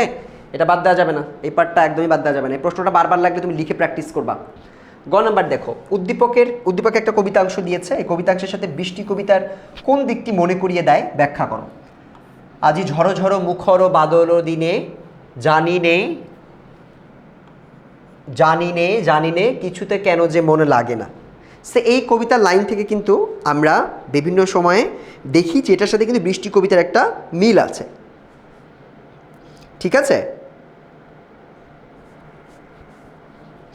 আজি ঝড়ো ঝড়ো মুখর বাদল দিনে, এই বাদল দিনের এটা কিন্তু আমাদের একটা গানের লাইন, এটা আমরা লাইনটা শুনেছি না, সো এটা কিন্তু আমরা বিভিন্ন সময় লিখতে দেখি। সেই অংশের সাথে মিল দেখাতে হবে। ঘ নাম্বার হচ্ছে বর্ষণ মুখর দিনের যে চিত্র বৃষ্টি কবিতায় প্রকাশিত হয়েছে তার সম্পূর্ণটা উদ্দীপক কবিতাংশে নেই, তার মানে একটা হচ্ছে মিল দেখাইতে হবে, আর 2 নাম্বারটা হচ্ছে বলতে হবে যে এটা মিল আছে কিন্তু পুরাটা কবিতাকে রিপ্রেজেন্ট করতে পারে নাই। সেইভাবে তোমাকে আগাইতে হবে। বুঝাতে পারছি? তো চলো আমরা একটু প্রশ্নের উত্তরগুলো একটু দেখে নিই। প্রথমটা ছিল হচ্ছে পূবের হাওয়ায় বৃষ্টি এসেছিল, আমরা উত্তরগুলো দেখে নিচ্ছি। পূবের হাওয়ায় বৃষ্টি এলো, কোন হাওয়াতে বৃষ্টি এলো? পূবের হাওয়াতে বৃষ্টি আসতে দেখা গেছে। 2 নাম্বার, বৃষ্টি কবিতায় বৃষ্টিকে বহু প্রতীক্ষিত কেন বলা হয়েছে? এই উত্তরটা একটু দেখে নেই। বৃষ্টির অভাবে একটা হচ্ছে মানববন আর একটা হচ্ছে প্রকৃতি, এই উত্তরগুলো 2টা ভাবে দিবা। বৃষ্টির সাথে কিন্তু এখানে প্রথম 1 নাম্বার স্টেক হোল্ডার হচ্ছে মানববন আর 2 নাম্বার স্টেক হোল্ডার হচ্ছে প্রকৃতি, এই 2টাকে নিয়ে লিখবা, ঠিক আছে? বলতেছে যে বৃষ্টির অভাবে মানবমন এটা যেমন তৃষ্ণার্ত হয়ে যায় এবং প্রকৃতি থেকে একটা প্রাণ চাঞ্চল্য হারিয়ে যায়, এজন্য বৃষ্টি কবিতায় বৃষ্টিকে বহু প্রতীক্ষিত বলা হয়েছে। গ্রীষ্মকালের প্রখর তাপে মাঠ ঘাট এটা হচ্ছে তুমি রাস্তা, ঠিক আছে? মাঠঘাট রাস্তা তুমি বলতে পারো, পথ, সব কিছু প্রাণহীন হয়ে পড়ে। প্রচণ্ড গরমে মানুষের জীবনও অনেক বেশি কঠিন হয়ে পড়ে এবং প্রত্যেকটা জায়গায় মানুষ ব্যাকুল হয়ে পড়ে এক পশলা বৃষ্টির জন্য। সেই বৃষ্টিটা এখানে আমরা সুন্দর করে দেখতে পাই। সো আমরা এই স্লাইডের পরবর্তী অংশটা একটু দেখব যে বৃষ্টির কোন দিকটি মনে করিয়ে দেয়। এটা কিন্তু আমরা এখানে খুব ভালোভাবে লিখতে পারি যে বৃষ্টির প্রয়োজনীয়তা, এই প্রয়োজনীয় দিকটা কিন্তু এখানে সুন্দর করে দেখানো হয়েছে। এবং ঘ নাম্বার, বর্ষণমুখের দিনের যে চিত্র বৃষ্টি কবিতায় প্রকাশিত হয়েছে তা সম্পূর্ণ ফুটে উঠে নাই। হ্যাঁ, আমরা এখানে সম্পূর্ণ ফুটে উঠতে দেখি না, তার কারণ হচ্ছে এখানে শুধুমাত্র নিজের মন খারাপের কথা বলছে। বাট আমরা যে বৃষ্টি কবিতাটা পড়েছি, এই বৃষ্টি কবিতায় কিন্তু শুধুমাত্র নিজের মন খারাপের কথা লেখক বলে নাই। লেখক এখানে প্রকৃতির বিভিন্ন চিত্রকে তুলে ধরছে, অরণ্যের কেয়া ফুলের কথা বলছে, আকাশকে কেমন দেখা যায় সেটা ওখানে তুলে ধরছে, রগ ওঠা হাতের মতো। তারপর বৃষ্টি আসলে কোন কোন এলাকায় বৃষ্টি এসেছে, তো বৃষ্টির একটা বিস্তারিত ব্যাখ্যা আমরা আমাদের বৃষ্টি কবিতায় পেয়েছি। বাট উদ্দীপকে আমরা শুধুমাত্র দেখেছি যে ঝড়ো ঝড়ো মুখর বাদল দিনে আমাদের মনটা কেন জানে কিছুতে কেন যে মন লাগে না, আমাদের মনটা কেন জানে কিছুতে লাগতে চায় না, মনটা অনেক অনেক কী বলবো এটাকে, মন খুব চঞ্চল হয়ে যায়, সেই ভাবটা শুধুমাত্র এখানে দেখাইছে। বাট অনেক কোর ভাব কিন্তু এখানে দেখানো নাই। সো ফার্স্টে কোশ্চেনটায় আমরা কিছু ভাব এখানে দেখতে পেলাম। এবার আমরা যাব দ্বিতীয় প্রশ্নে। চলো দ্বিতীয় প্রশ্নটা আমরা পারি কিনা দেখো। এই প্রশ্নে একটা প্যাটার্ন আমরা দেখতে পাবো, দুইটা সিকিউতে আমরা কিছু প্যাটার্ন দেখতে পাবো। দেখো কি সিকিউ আসে এখান থেকে। বৃষ্টির ধারা নদী নালা খালবিল পূর্ণ করে, অতিবৃষ্টিতে তারই উপচে পড়া পানিতে যে বন্যা দেখা যায় তা ঘরবাড়ি মানুষ ও পশুর সর্বনাশ ঘটায়। অতিবৃষ্টির পর্বণে হ্যাঁ বা পর্বণে বা কারণে আমরা লিখতে পারি, অতিবৃষ্টির কারণে বর্ষা মানব জীবনে অভিশাপ নিয়ে আসে। সেখানে আমরা বৃষ্টির একটা দ্বিতীয় রূপ দেখতে পাচ্ছি, এই রূপটা কিন্তু আমাদের বৃষ্টি কবিতায় আমরা দেখতে পাই নাই। প্রথমত তৃষাতপ্ত শব্দের অর্থ কি? তৃষাতপ্ত শব্দের অর্থ এটা তোমরা লিখবা রুক্ষ মাঠকে রুগ্ন ভিখারির, এই যে এই লাইনটা বলছিলাম না,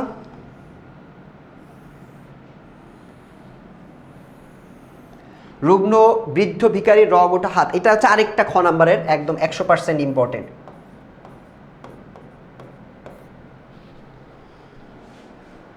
বুঝতে পেরেছি? সো রুগ্ন বৃদ্ধ ভিখারির রগ ওঠা হাতের মতন এটাকে বলা হয়েছে, তার কারণ হচ্ছে ওই যে হাতের চেহারাটা আমি তোমাদেরকে কিন্তু দেখিয়েছি, ওই হাতের ওই চিত্রটা তোমরা এখানে চাইলে দেখতে পারো এবং দেখে তোমরা তুলে ধরতে পারো যে এই যে রুগ্ন ভিখারির রগ ওঠা হাত, এটা হচ্ছে আমাদের আসমানের যে বিদ্যুৎ রূপসী আছে, সেই বিদ্যুৎ রূপসীর সাথে তোমরা তুলনা করে এখানে লিখতে পারো। সো চলো আমরা ক এবং খ নাম্বার দেখি। তৃষাতপ্ত শব্দের অর্থ হচ্ছে পিপাসায় কাতর, এবং এখানে কিন্তু দুইটা স্টেক হোল্ডারের কথা আমরা একটু আগে বলছি তোমাদেরকে। একটা স্টেক হোল্ডার হচ্ছে আমরা মানুষ, আমাদের প্রকৃতির যেমন তৃষাতপ্ত মন আছে তেমন আমাদের একটা তৃষাতপ্ত মন আছে, যারা তৃষ্ণায় বা পিপাসায় কাতর হয়ে আছে, এবং আমাদের এই পিপাসাকে পূরণ করার জন্য একরকম বৃষ্টিকে আমরা আসতে দেখি। এটা কিন্তু আমরা ওই অঞ্চলে, যে অঞ্চলে বৃষ্টি হয় না ওই অঞ্চলের মানুষের মধ্যে দেখতে পাই। খ নাম্বার বলছি যে রুক্ষ মাঠকে রুগ্ন ভিখারি রগ ওঠা হাতের সাথে তুলনা করা হয়েছে, কারণ বর্ষণহীনের দিনে মাঠঘাট শুকিয়ে নিষ্প্রাণ একদম মূর্তি আকার ধারণ করে, এবং তাকে দেখতে তখন একজন বৃদ্ধ রক্ত রুক্ষ মানুষের হাতের মতো দেখা যায়। সো এইভাবে উত্তরগুলো তোমরা লিখবা, ঠিক আছে? এইভাবে উত্তরগুলো তোমরা লিখতে পারো। গ নাম্বারটা আমরা লিখবো কোন দিকটির সাথে বৈসাদৃশ্য। বৈসাদৃশ্য তো আমরা অলরেডি জানি, এখানে বৈসাদৃশ্য হচ্ছে আমাদের মনে করো আমরা এখানে বৃষ্টির খারাপ দিকগুলোর কথা বলছে, ও অতিবৃষ্টির কারণে অভিশাপের কথা বলছে, বাট আমরা কিন্তু আমাদের বৃষ্টি কবিতায় কোনো অভিশাপ হিসেবে দেখতে পাই না, বরং বৃষ্টিকে প্রতীক্ষিত হিসেবে দেখতে পাই। আবার ঘ নাম্বারে উদ্দীপক ও বৃষ্টি কবিতার মূল চেতনা সম্পূর্ণরূপে ভিন্ন, দেখছো একই রকম। আগেরটা গ এবং ঘ দুইটা প্রায় একই সুরে প্রশ্নের উত্তর দিয়েছে। সো আমরা কিন্তু একটা স্ট্রাকচার বুঝতে পারলাম যে বোর্ড প্রশ্নগুলোতে আমাদের মূলত ওরা যে স্ট্রাকচারটা দেয় সেই স্ট্রাকচারটা মোরাললেস আমাদের প্রথমটায় একটা জ্ঞানমূলক দিবে, 2 নম্বরে আমাদের ওই রগ ওঠা হাত অথবা বৃষ্টিকে প্রতীক্ষিত হিসেবে দিবে, এবং গ নম্বরে উদ্দীপকের সাথে আইদার উদ্দীপকে তোমাকে একটা ধরো হয় ওরা তোমাকে দিল যে একটা উদ্দীপক, যে উদ্দীপকে বৃষ্টিকে ভালো দেখানো হয়েছে প্রথমটার মতো, অথবা দিবে খারাপ দেখানো হয়েছে। গ নম্বরে বলবে যে মিল অথবা অমিল খুঁজে বের করো। ঘ নম্বরে বলবে এটা কি পুরো মিল, পুরোপুরি এক, সম্পূর্ণ ভাব প্রকাশ করতে পেরেছে কি না লিখো। আবার অন্যটা হয়তো ঘ নম্বরে বলতে পারে যে সম্পূর্ণ ভাব প্রকাশ করতে ব্যর্থ হয়েছে, ব্যাখ্যা করো। সেইভাবে তোমাকে প্যাটার্নটা ধরে ফেলতে হবে। সো বৃষ্টি কবিতার থেকে যে পরীক্ষার প্রশ্নগুলো আসতে পারে এটার প্যাটার্নটা কিন্তু আমরা এখন ধরে ফেলতে পেরেছি। ইয়েস, সো স্টুডেন্টরা আছে সবাই, ক্লাসটা করছে তোমাদের জন্য কিন্তু আমাদের এই প্লে লিস্টটা, সো আমাদের এই ক্লাসগুলো এবং স্টুডেন্টদের ভালোর জন্য। সো এবার আমরা কিছু প্রশ্ন সলভ করব। আমরা কিন্তু বলেছি যে আমরা শুধুমাত্র বেসিক পড়বো না, আমরা বেসিকের সাথে ওই টপিকের প্রশ্ন বোর্ডে পরীক্ষার জন্য যেগুলো 100% গুরুত্বপূর্ণ এগুলো আমরা দেখব। 1947-72 সাল পর্যন্ত ফরুক আহমদ কোথায় কর্মরত ছিলেন? সো আমরা এই লাইনটা কিন্তু আমি তোমাদেরকে প্রথমে বলেছি, এই লাইনটা থেকে প্রশ্ন আসতে দেখা যায়। সো আমরা এটা পড়েছি, এত সাল পর্যন্ত ফরুক আহমদ কোথায় কর্মরত ছিলেন? বাংলাদেশ টেলিভিশনে, ঢাকা বেতারে, শিল্পকলা একাডেমিতে, জাতীয় জাদুঘরে। সো আমরা কিন্তু এই প্রশ্নটা একটু আগেই কবি পরিচিতি থেকে যখন আমরা পড়ছিলাম, লেখক পরিচিতি পড়ানোর সময় কিন্তু আমি খুব পরিষ্কারভাবে বলেছি যে লেখকের সবগুলো থেকেই প্রশ্ন ওরা দিতে পারে। হ্যাঁ, এটা ওদের যারা প্রশ্নকর্তা তাদের ইচ্ছা, তারা আসলে গুরুত্বপূর্ণ অংশগুলো থেকে প্রশ্ন করে, বাট এই অংশটা থেকে প্রশ্নটা আসার সম্ভাবনাটা বেশি। তার কারণটা হচ্ছে এটা আমাদের মুক্তিযুদ্ধের সাথে রিলেটেড। আমি কিন্তু বলেছিলাম এখান থেকে প্রশ্ন আসবে, এসে গেছে। এটার উত্তরটা কি হবে?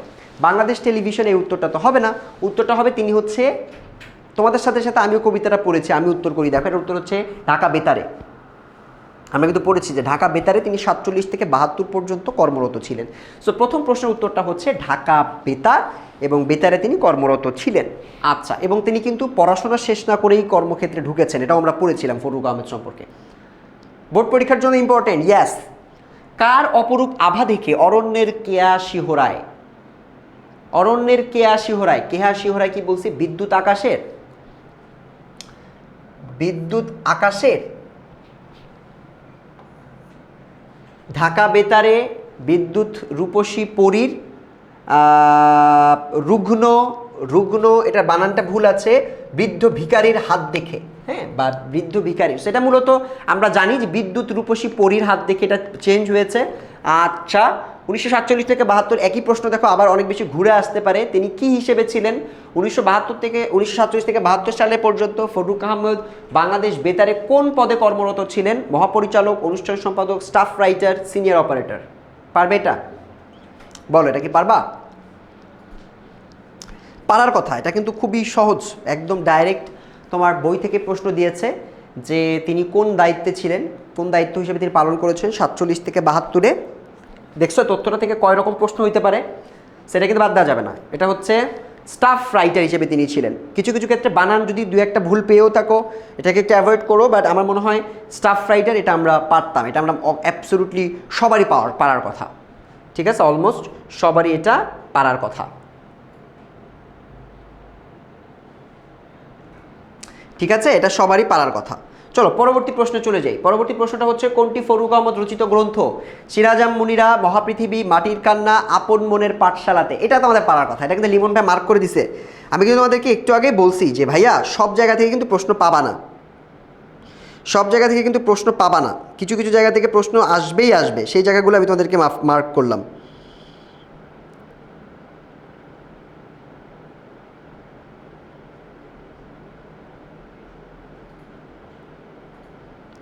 সো আমরা পরের এমসিকিউটা এটা একটু দাগানোর চেষ্টা করি, তোমরা একটু বলো। সো তোমরা তোমাদের মতো করে চিন্তা করো, তোমরা খাতায় লিখে উত্তর করতে পারো। সো এটার উত্তর আমরা পড়েছি সিরাজাম মুনিরা, এটা আমরা পড়েছি, এবং তার সাথে অন্যান্য যে লেখাগুলো মার্ক করেছিল ওই নামগুলো একদমই বাদ দিবে না। সিরাজাম মুনিরা হচ্ছে কারেক্ট অ্যান্সার, এটা বাদ দেওয়া যাবে না। ফরুক আহমদ রচিত গ্রন্থ সিরাজাম মুনিরা, এটা একদম বাদ দেওয়া যাবে না। ঠিক আছে, পরেরটায় চলে যাই। রৌদ্রদগ্ধ ধান ক্ষেত কার স্পর্শ পেতে চায়? এগেইন এই উত্তরটাও তোমাদেরকে দাগাতে হবে, একটু দাগানোর চেষ্টা করো বা মনে করার চেষ্টা করো যে এটার উত্তর কী হতে পারে। রৌদ্রদগ্ধ ধানক্ষেত কার স্পর্শ পেতে চায়? বৃষ্টির। এগুলা সবই বোর্ড স্ট্যান্ডার্ড প্রশ্ন এবং বোর্ড থেকে প্রশ্ন আসার মতো। তো প্রথমটা হচ্ছে বৃষ্টির স্পর্শ। যদি যে কবিতাটা পড়ে না ও এটা পারবে না, যে কবিতাটা পড়ছে ও এটা পারবে। ঠিক আছে, যে কবিতাটা তোমরা যে কবিতার লাইনগুলো এখন দাগিয়ে দাগিয়ে পড়েছো তারা এখান থেকে পারবা, আর যারা এটা দাগায় দাগায় পড়ো না তারা এটা পারবা না। ঠিক আছে,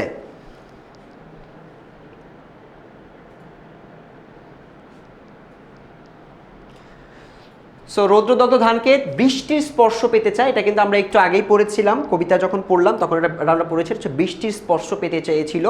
পরেরটা, নদীর ফাটলে প্রাণের জোয়ার আনে কোনটি? নদীর ফাটলে প্রাণের জোয়ার আনে কোনটি? পরি, বন্যা, পুবের হাওয়া, তৃষিত বন।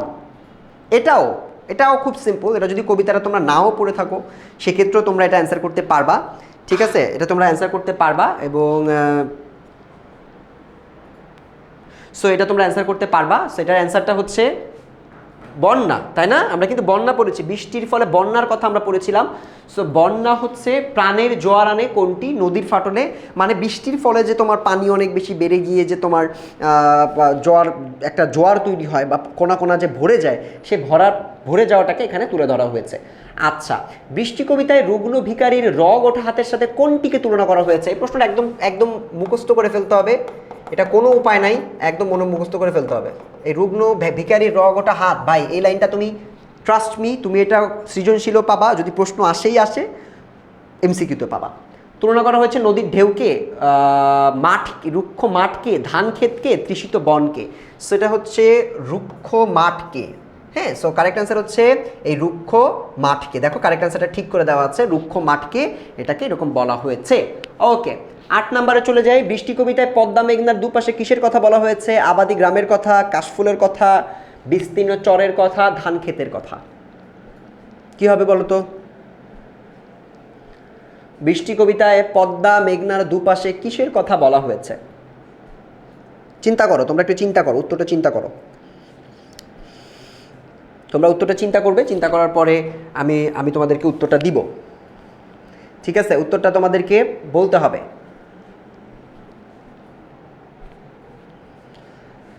সো এখানে কিন্তু পদ্মা মেঘনার, আবার এই প্রশ্নটা এভাবেও আসতে পারে যে কোন কোন নদীর উল্লেখ আছে, এখান থেকে তোমরা প্রশ্ন পাবে। সো এখানে হচ্ছে আমরা আবাদি গ্রামের কথা শুনেছি, যে জমিতে চাষ করা যায়, এরকম জমির পরিমাণ ওখানে অনেক বেশি। সুতরাং এখানে আবাদি গ্রামের কথা, এটা হচ্ছে উত্তর, সঠিক উত্তর বলে আমরা চিহ্নিত করতে পারি। তো এটার উত্তর হচ্ছে আবাদি গ্রামের কথা আমরা কবিতায় দেখতে পেয়েছি। পরেরটা, বৃষ্টি কবিতায় আকাশ, মাঠ কিসে ঢেকে যাওয়ার কথা বলা হয়েছে? সবুজ মায়ায়, রংধনুর রঙে, কাজল ছায়ায়, রৌদ্রের কিরণে। চিন্তা করো, বৃষ্টি কবিতায় আকাশ এবং মাঠ, আমি তোমাদেরকে একটা উদাহরণ দিয়েছিলাম না, ওই যে মাঠের মধ্যে ছায়া আস্তে আস্তে যেতে থাকে এবং আমরা ছোটোবেলায় সবাই এই ছায়াগুলোকে পার হয়ে গেছি। সো এই যে ছায়াগুলোকে পার হয়ে যাওয়াটাকে আমরা কীভাবে দেখতে পাই সেটা একটু এখানে বলতে হবে। উত্তরটা তোমরা একটু, অ্যান্সারটা কী হবে চিন্তা করো, অ্যান্সারটা কী হবে তোমরা চিন্তা করতে থাকো।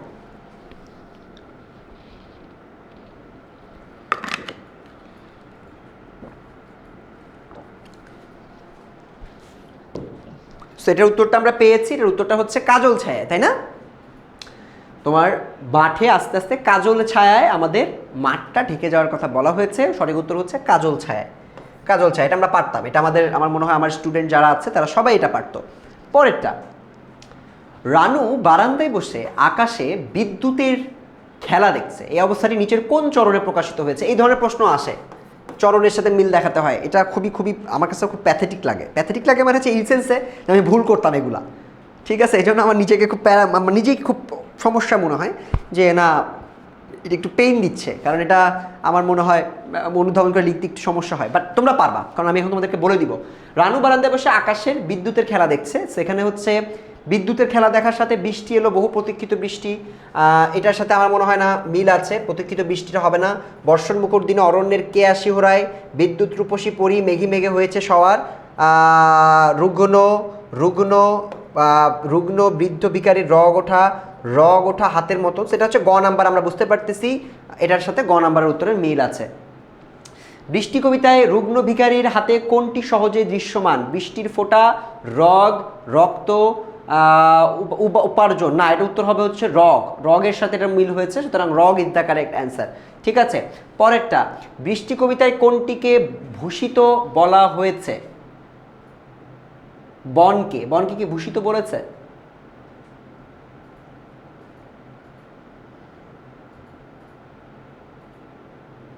তৃষ্ণাতৃপ্ত বলা হয়েছে আর কি। ঠিক আছে, তৃষিত এটা একটা বানান ভুল আছে, এটা তৃষিত হবে, সুতরাং তৃষিত বলা হয়েছে হচ্ছে বনকে। ওকে, বৃষ্টি কবিতায় মন ও মনের মাঝে মিল কিসে? বৃষ্টির প্রতীক্ষা, এটা আমরা জানি, এটা হচ্ছে বৃষ্টির প্রতীক্ষা অ্যান্সার হবে। সুতরাং 13টা প্রশ্নের উত্তর আমরা মোটামুটি দেখে নিলাম। এবার একটু তোমাদেরকে আমি বলে দিই যে এই প্রশ্নগুলোর বাইরে মোর অর লেস এখানে দেখো টোটাল আমি কয়টা দিয়েছি, যে কয়টা আছে এই 10টা অংশ থেকে প্রচুর পরিমাণে বোর্ডে প্রশ্ন আসতে দেখা যায়। যেমন ওই যে তৃষিত পড়লাম না, ওখানে কিছু যে জায়গায় আমরা দেখেছি তৃষিত বন হবে, সেটা দেখলাম। এই যে 10টা প্রশ্ন, এই 10টা প্রশ্ন তোমার বোর্ড পরীক্ষায় কমন আসার জন্য, মানে আমার মনে হয় কমন আসার জন্য তুমি এখান থেকে পড়তে পারবে, এগুলো তোমার পরীক্ষার জন্য গুরুত্বপূর্ণ। বৃষ্টি কবিতায় কোন নদীর উল্লেখ আছে? এটা আমি একটু আগে বলছি, ওই যে আবাদি জমির পাশে পদ্মার উল্লেখ আছে। সুতরাং নিচে তোমাকে এমসিকিউ, এগুলাও কিন্তু এক কথায় উত্তর, এগুলা জ্ঞানমূলক যেমন হতে পারে, মানে এগুলো তোমার ক নাম্বারে যেমন তুমি পেতে পারো, তেমন এগুলোকে অপশন দিয়ে তোমার এমসিকিউতে দিয়ে দেওয়ার সম্ভাবনা শতভাগ। সুতরাং এগুলো তোমাদেরকে দেখতে হবে। এই 10টা প্রশ্ন একটা স্ক্রিনশট নিয়ে দেখো তুমি 10টা প্রশ্নের উত্তর পারো কিনা। বিদ্যুৎ রূপসী পরি কোথায় সওয়ার হয়েছে? মেঘে মেঘে সওয়ার হয়েছে। ঠিক আছে, মেঘে মেঘে। কবি বিদ্যুৎকে কেমন বলেছে? বিদ্যুৎকে রূপসী কন্যার মতো বলেছে, রূপসীর মতো বলেছে। রুক্ষ মাঠ কিসের সুর শুনে? রুক্ষ মাঠ বৃষ্টির সুর শুনে। নদীর ফাটলে জোয়ার আনে কোনটি? জোয়ার আনতে দেখেছি আমরা বন্যাকে, এটাকে বন্যা দেখেছি। বন্যা নদীর ফাটলে জোয়ার আনে। তৃষিত বনের সাথে কি জেগে ওঠে? তৃষিত বনের সাথে আমরা দেখেছি তৃষ্ণা থাকতে দেখেছি, তৃষ্ণার কথা দেখেছি। উত্তরটাও তোমরা এটার উত্তরটাও তোমরা আমার থেকে যদি ভিন্ন কিছু মনে হয় সেটাও তোমরা লিখতে পারো। বৃষ্টি কবিতায় কোন ফসলের উল্লেখ আছে? ফসলের কথা বলতে পারো। তারপর হচ্ছে বৃষ্টি একাকী জীবনে কি বাড়ায়? তৃষ্ণা বাড়ায়, তৃষ্ণা না, বিষণ্ণতা বাড়িয়ে দেয়। বৃষ্টি একাকী জীবনে বিষণ্ণতা বাড়ায়। বর্ষার সঙ্গে কিসের সম্পর্ক আছে? বর্ষার সঙ্গে আমাদের মানব মনের একটা চমৎকার সম্পর্ক আছে, যে সম্পর্কটা আমরা এখানে উল্লেখ করতে পারি। বর্ষা মেঘকে বিষণ্ণ মেদুর বলা হয়েছে কেন? বিষণ্ণ মেদুর বলা হয়েছে কারণ এই বর্ষা মেঘটাকে, এটা খ নাম্বারও আসতে দেখা যায়, খ নাম্বারও তোমরা আসতে দেখবা। বর্ষা মেঘকে বিষণ্ণ বলার কারণ, বিষণ্ণ মেদুর মানে হচ্ছে আমাদের যে বিস্মৃত, মানে যে স্মৃতির বাইরে যে জিনিসগুলো আছে ওই জিনিসগুলোকে আমরা মনে করি আমাদের এই নির্দিষ্ট বৃষ্টির সময়টাতে। সুতরাং এটাকেও তোমাদের একটু দেখে নিতে হবে। ওকে,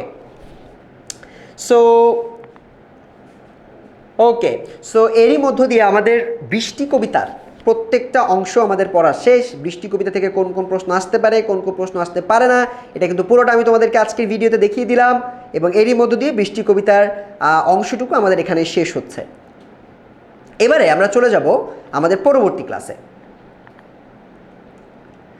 এবারে আমরা দেখে নিব আমি কোনো আগন্তুক নই, যেই ক্লাসটিতে যেই কবিতা থেকে প্রচুর পরিমাণে এমসিকিউ বোর্ড প্রশ্ন আসতে দেখা গেছে বোর্ড পরীক্ষায়, আমরা সেই কবিতাটা দেখব।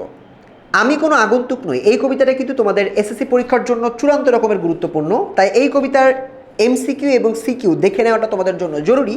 এবং এখন আমরা দেখে নিব এই কবিতাটার বেসিকগুলো, অর্থাৎ কবিতার প্রত্যেকটা লাইন আমি তোমাদেরকে আবার পড়িয়ে দিব, লাইনের অর্থগুলো দেখিয়ে দিব, কোন অংশ থেকে প্রশ্ন আসে সেটা দেখিয়ে দিব, এবং তারপরে আমরা কিছু বোর্ড প্রশ্ন সলভ করব, এবং বোর্ড প্রশ্নগুলো কোন অংশ থেকে বেশি বেশি আসে সেই অংশটা কিন্তু আমরা তোমাদেরকে দেখিয়ে দিব। সো সবাই তোমরা একটা কাজ করবা, তোমরা তোমাদের বইটা বের করবা এবং লিমন ভাইয়ের সাথে তোমরা কবিতার লাইনগুলো মার্ক করবে, এবং লাইনগুলো মার্ক করে তোমরা সুন্দর করে ওখান থেকে পড়া শুরু করবে। চলো আমরা প্রথমে একটু দেখে নেই যে এই কবিতার কোন অংশগুলো বেশি গুরুত্বপূর্ণ। আমি কোনো আগন্তুক নই, আগন্তুক শব্দের অর্থ কি? এই প্রশ্নটা সব জায়গায় আসে। আগন্তুক মানে কি স্যার? আগন্তুক মানে কি? আগন্তুক মানে তো বুঝতেছি না। আগন্তুক মানে যে বাইরে থেকে আসছে, হ্যাঁ, বহিরাগত, অভ্যাগত, হ্যাঁ, বা যে বাইরে থেকে চলে আসে, বা যে বেড়াতে আসছে ওকে তুমি আগন্তুক বলতে পারো। যে বাইরের মানুষ সে আগন্তুক বলতে পারো, মানে যে স্থানীয় না তাকে তুমি আগন্তুক বলতে পারো। সো এই আমি কোনো আগন্তুক নই, এখানে জন্মভূমির মানুষের সঙ্গে লেখক তার নিজের একটা আত্মিক সম্পর্ক আছে, এটা তিনি তুলে ধরেছেন। এখান থেকে এটাও ইম্পর্টেন্ট। তার পাশে সব থেকে এটা আরেকটা স্টার আমার মনে হয় ডিজার্ভ করে, তুমি আরেকটা স্টার এখানে দিতেই পারো, বাট আমার কাছে এটা আনুষঙ্গিকভাবে আমি 1 স্টার 2 স্টার দিয়েছি। তারপর বিচিত্র অনুষঙ্গের মধ্যে দেশের সামগ্রিক সত্তার স্বরূপ, অর্থাৎ বিভিন্ন প্রাকৃতিক এলিমেন্টসের কথা লেখক এখানে বলেছে, সেগুলোকে তুমি এখানে আনতে পারো। এখান থেকে আমি দিনাজপুর বোর্ডের প্রশ্ন আসতেও দেখেছি। এবং আপন পরিবেশের সঙ্গে ব্যক্তির আন্তঃসম্পর্ক, তোমার ব্যক্তির সাথে, লেখক একজন ব্যক্তি, তার সাথে প্রকৃতির কোন কোন সম্পর্ক আছে, প্রকৃতির বিভিন্ন মানুষ, সমাজের মানুষ, বার্ধক্যে নত হওয়া অকাল বৃদ্ধ, তার সাথে সম্পর্ক লেখকের, এই প্রত্যেকটা জিনিস আমরা এই কবিতায় ফুটে উঠতে দেখেছি। চলো শুরু করা যাক। সো এই কবিতাটা তোমাদেরকে একটু বেশি সিরিয়াসে পড়তে হবে। বেশি সিরিয়াসে পড়তে হবে মানে হচ্ছে এই কবিতায় অসংখ্য তথ্য আছে, যে তথ্যগুলা যদি তুমি মিস করো তোমার পরীক্ষায় তুমি এমসিকিউ এর উত্তর মিস করে ফেলবা। সুতরাং আমাদের এই কবিতার লাইন বাই লাইন একদম শুরু থেকে মার্ক করে করে দেখতে হবে। এবং আমি যখন বলবো যে এখান থেকে এমসিকিউ আসে, তোমার কাজ হচ্ছে চট করে বইয়ে ওটা মার্ক করা, খাতায় ওটা মার্ক করে উত্তরটা আগে থেকে লিখে রেখে দেওয়া, যাতে বন্ধুদের থেকে তুমি ভালো মার্কস পেতে পারো। চলো শুরু করা যাক। সো আমরা পড়বো আমি কোনো আগন্তুক নই, এটা লিখেছেন আহসান হাবিব, এবং আহসান হাবিবের লেখা এই কবিতাটা আমাদের পরীক্ষার বিভিন্ন সময় বিভিন্নভাবে আমরা এটাকে আসতে দেখেছি পরীক্ষায়। ঠিক আছে, সো প্রথম লাইন থেকেই একদম আমরা পড়া শুরু করব। Just take the second.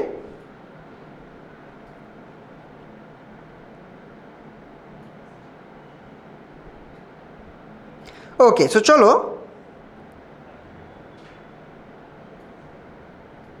আমরা এই কবিতাটা পড়া শুরু করে দিই। প্রথমে তিনি আগে কবিতার মূল ভাবটা একটু এক কথায় বুঝাই দিই। তোমাদের বইতেও সারসংক্ষেপ দেওয়া আছে, বাট তারপর আমি আমার মতো করে আমি তোদেরকে একটু বুঝাই। এটা হচ্ছে লেখক মনে করে যে লেখক এবং মাতৃভূমি তারা একে অপরের সাথে সম্পর্কযুক্ত, এবং লেখক খুবই আপন মানুষ এই মাতৃভূমির, জন্মভূমির প্রতি যে ভালোবাসা। মনে করো আমি বাংলাদেশে জন্মগ্রহণ করছি, আমি মনে করতেছি এই বাংলাদেশের মানুষ আমি। হ্যাঁ, সো এই যে বাংলার সাথে বাংলাদেশের সাথে আমার যে আত্মিক সম্পর্ক, এই পুরো আত্মিক সম্পর্কটাই আমরা এই আমি কোনো আগন্তুক নই কবিতায় দেখতে পাই। এবং লেখক বলতেছে যে না, আমি এই বাংলারই মানুষ, নিজেকে এই বাংলার খুবই ঘনিষ্ঠ একজন মানুষ হিসেবে সে দাবি করছে, এবং এই ঘনিষ্ঠ দাবিকে প্রমাণ করার জন্য সে কিছু সাক্ষী রাখতেছে যে না দেখো আমি তো এই বাংলারই মানুষ, তোমাদেরকে আমি সাক্ষী দিচ্ছি। সেই সাক্ষীটাই এই কবিতায় বিভিন্নভাবে আলোচনা করা হয়েছে, বিভিন্ন রেফারেন্স সে ব্যবহার করেছে। ঠিক আছে, যেমন মনে করো তুমি যখন কোনো একটা এলাকার মানুষ হও, তুমি বলো না আমি এলাকার মানুষ, প্রমাণ দেওয়ার জন্য তুমি কী বলো যে সগির আলী আমাকে চিনে, ওই এলাকার পাশে একটা বাচ্চা থাকে, একটা স্কুল আছে, স্কুলের পাশে একটা বিল্ডিং আছে, বিল্ডিংয়ের পাশে একটা ফ্যামিলি থাকে, মোল্লা পরিবার থাকে, বলো না? নিজের পরিচয়কে তুমি জাহির করার জন্য যে আমি এগুলো জানি কেন, কারণ আমি ওখানে থেকেছি। সো লেখক পুরো কবিতায় তার এই দেশের প্রতি ভালোবাসা এবং নিজেকে দেশের একটা আত্মীয় হিসেবে প্রকাশ করার যে প্রচেষ্টা, এই প্রচেষ্টাটা আমরা এখানে দেখতে পেয়েছি। আচ্ছা চলো শুরু করি। আমি কোনো আগন্তুক নই, আহসান হাবিব। সো প্রথম থেকেই তিনি শুরু করছে, প্রথম সাক্ষী তিনি দিয়েছেন আসমানের তারা সাক্ষী, সাক্ষী এই জমিনের ফুল, এই নিশিরাইত বাঁশবাগান বিস্তর জোনাকি সাক্ষী, সাক্ষী এই জারুল জামরুল। এই পর্যন্ত দেখি। তো এখানে লেখক অনেকগুলো এলিমেন্টসকে সাক্ষী বলছে। কেন সাক্ষী বলছে? কারণ তিনি মনে করতেছে যে তিনি এই এলাকারই মানুষ। এখনও পর্যন্ত তিনি এই লাইনে এটা বলে নাই, বাট আমরা এখানে দেখতেছি তিনি বলতেছে যে এই গ্রামের থেকে যে আকাশের যে তারাগুলোকে দেখা যায়, এই প্রত্যেকটা তারা আমার সাক্ষী, আমি তাদেরকে সাক্ষী হিসেবে বিবেচনা করছি। মানে তারা আমার পক্ষে সাক্ষী, মানে তো বুঝো না, সে আমার পক্ষে বয়ান দিতে পারবে। তারা তো আসলে কথা বলতে পারে না, বাট লেখক এখানে রূপক বা কল্পনা হিসেবে বলছে যে আসমানের যে তারাটা আছে তারাটাও সাক্ষী, কারণ আমি তো এইখানে ছিলাম, ও তো আমাকে দেখছে। সো আসমানের তারাকে সে সাক্ষী বলছে। শুধু আসমানের তারা না, বিভিন্ন ধরনের সাক্ষী সে এখানে নিয়ে আসছে। সাক্ষী এই জমিনের ফুল, এই জমিনে যত ফুল ফোটে, আমাদের এই পৃথিবীতে যত ফুলগুলো ফুটছে, এই প্রত্যেকটা ফুল সাক্ষী যে আমি এই এলাকার মানুষ। নিশিরাত, গভীর যে রাত, অন্ধকার যে রাত, নিশিরাত, ঠিক আছে, এই নিস্তব্ধ রাত, এই রাতে যে বাঁশবাগান, সে বাঁশবাগানের মাথার উপরে যে বিস্তর জোনাকি, বিস্তর শব্দের অর্থ হচ্ছে প্রচুর, হ্যাঁ, অনেক পরিমাণে যে জোনাকি পোকাগুলো। আমরা কিন্তু গ্রামাঞ্চলে তোমরা যারা থাকো, হ্যাঁ, আমি নিজে যেমন গ্রামে গিয়েছি, আমার নানু বাড়ি একদম পুরা খাঁটি গ্রাম, ওই গ্রাম অঞ্চলগুলোতে আমরা দেখেছি যে বাঁশবাগানের মাথার উপরে জোনাকি জ্বলতে থাকে।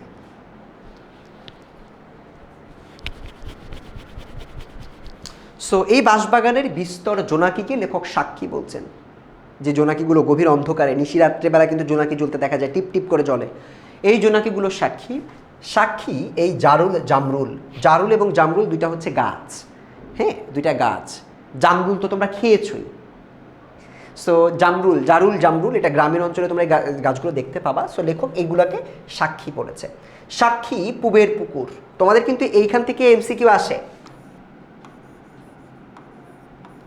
এখান থেকে তোমরা এমসিকিউ পাবা। এমসিকিউগুলো কেমন জানো? এমসিকিউগুলো হচ্ছে বলে যে লেখক নিচের কোনটিকে তার সাক্ষী হিসেবে চিহ্নিত করেছেন, তখন তোমাকে দিবে বিভিন্ন গাছের নাম, তার মধ্যে জারুল বা জামরুলের নামটা থাকবে, তোমাকে চিহ্নিত করতে হবে।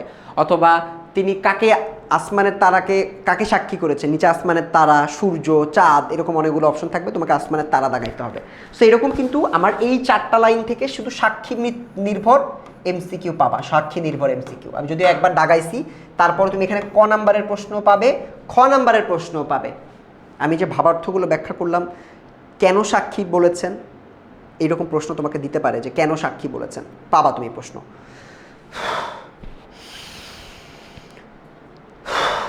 ঠিক আছে, চলো পরবর্তী অংশটা একটু আমরা দেখি। পরবর্তী অংশটা কি? সাক্ষী বলছে পুবের পুকুর। এই পূর্ব দিকের অংশটা কিন্তু আমরা বিভিন্ন কবিতায় দেখি। একটু আগে যেমন পুবের বাতাস দেখছি, এখন আমরা দেখতেছি পুবের পুকুর। সাক্ষী পুবের পুকুর, পুবের যে পূর্ব দিকে যে পুকুরটা আছে, এই পুকুরটা সাক্ষী। তার ঝাঁকড়া ডুমুরের ডালে, পুবের পুকুরের ওখানে একটা ডুমুর গাছ আছে, যে ডুমুরটা দেখতে ঝাঁকড়া চুল দেখছো না, সো ঝাঁকড়া ডুমুর গাছ বলছে, মানে যেখানে পাতা অনেক বেশি, দেখতে খুবই মানে কি বলবে, অনেক বেশি ঘন, বুঝছি। তার ঝাঁকড়া ডুমুরের ডালে স্থির দৃষ্টি মাছরাঙা আমাকে চেনে। যেই ঝাঁকড়া ডুমুরের কথা বলছে, ওই ডুমুর গাছের ডালে একটা মাছরাঙা পাখি আছে যে বসে থাকে প্রতিদিন। সো লেখক ওই মাছরাঙা পাখি যার দৃষ্টিটা স্থির, এখান থেকে প্রশ্ন আসে এমসিকিউ,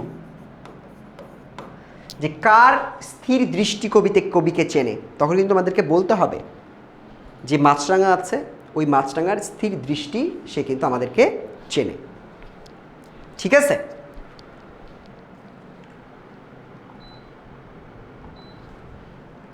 সো আমরা এই পুবের পুকুর সম্পর্কে জানলাম, আমরা তার ঝাঁকড়া ডুমুরের ডাল সম্পর্কে আমরা জানলাম, এবং এই ডালে স্থির দৃষ্টি রেখে যে মাছরাঙা পাখিটা বসে থাকে, এটা কিন্তু একদম দেখবা, তোমাদেরকে যতবার বোর্ড প্রশ্ন দেখবা ক নাম্বারের প্রশ্নটা পেয়েছো, অথবা এমসিকিউতে আমি আবার লিখতেছি এমসিকিউ, এই সেম প্রশ্নগুলো তোমরা এখানে পাবা, যে মাছরাঙা তাকে চেনে বা স্থির দৃষ্টি দিয়ে কে তাকিয়ে থাকে, সেটা হচ্ছে মাছরাঙা।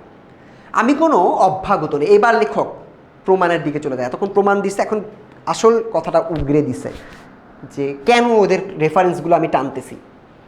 তারা আমাকে চেনে, মাছরাঙা আমাকে চেনে, এবং আমি কোনো অভ্যাগত নই। অভ্যাগত শব্দের অর্থ হচ্ছে আমি বাইরে থেকে আগত কেউ না। অভ্যাগত, বাইরে থেকে আগত কেউ না, আমি নতুন কেউ না, আমি এখানকার এলাকার লোক, বা আমি এই জন্মভূমির লোক, আমি কোনো অভ্যাগত নই। লেখক এতটাই ডেসপারেট, তিনি বলতেছে খোদার কসম আমি কোনো ভিনদেশি পথিক নই। ভিনদেশি মানে আমি অন্য দেশ থেকে আসছি, এসে পথে পথে হাঁটতেছি এমন না। পথিক মানে যারা পথে পথে হাঁটে। আমি কোনো ভিনদেশি পথিক নই, আমি কোনো আগন্তুক নই, আমি বাইরে থেকে আসা কেউ না, আমি এই দেশের মানুষ। এই পুরো প্যাসেজটার একটা ভাবার্থ আছে, এই স্তবকটার পুরো একটা ভাবার্থ আছে। ভাবার্থ হচ্ছে লেখকের ডেসপারেটনেস, এবং এটা প্রমাণ করা যে লেখক কোনো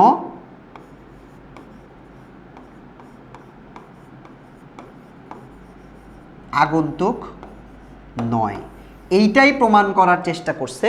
এবং তোমাদেরকে যদি এই লাইনটা প্রমাণ করতে হয়, তোমরা এই সকল রেফারেন্সগুলোকে ব্যবহার করতে পারো। ঠিক আছে,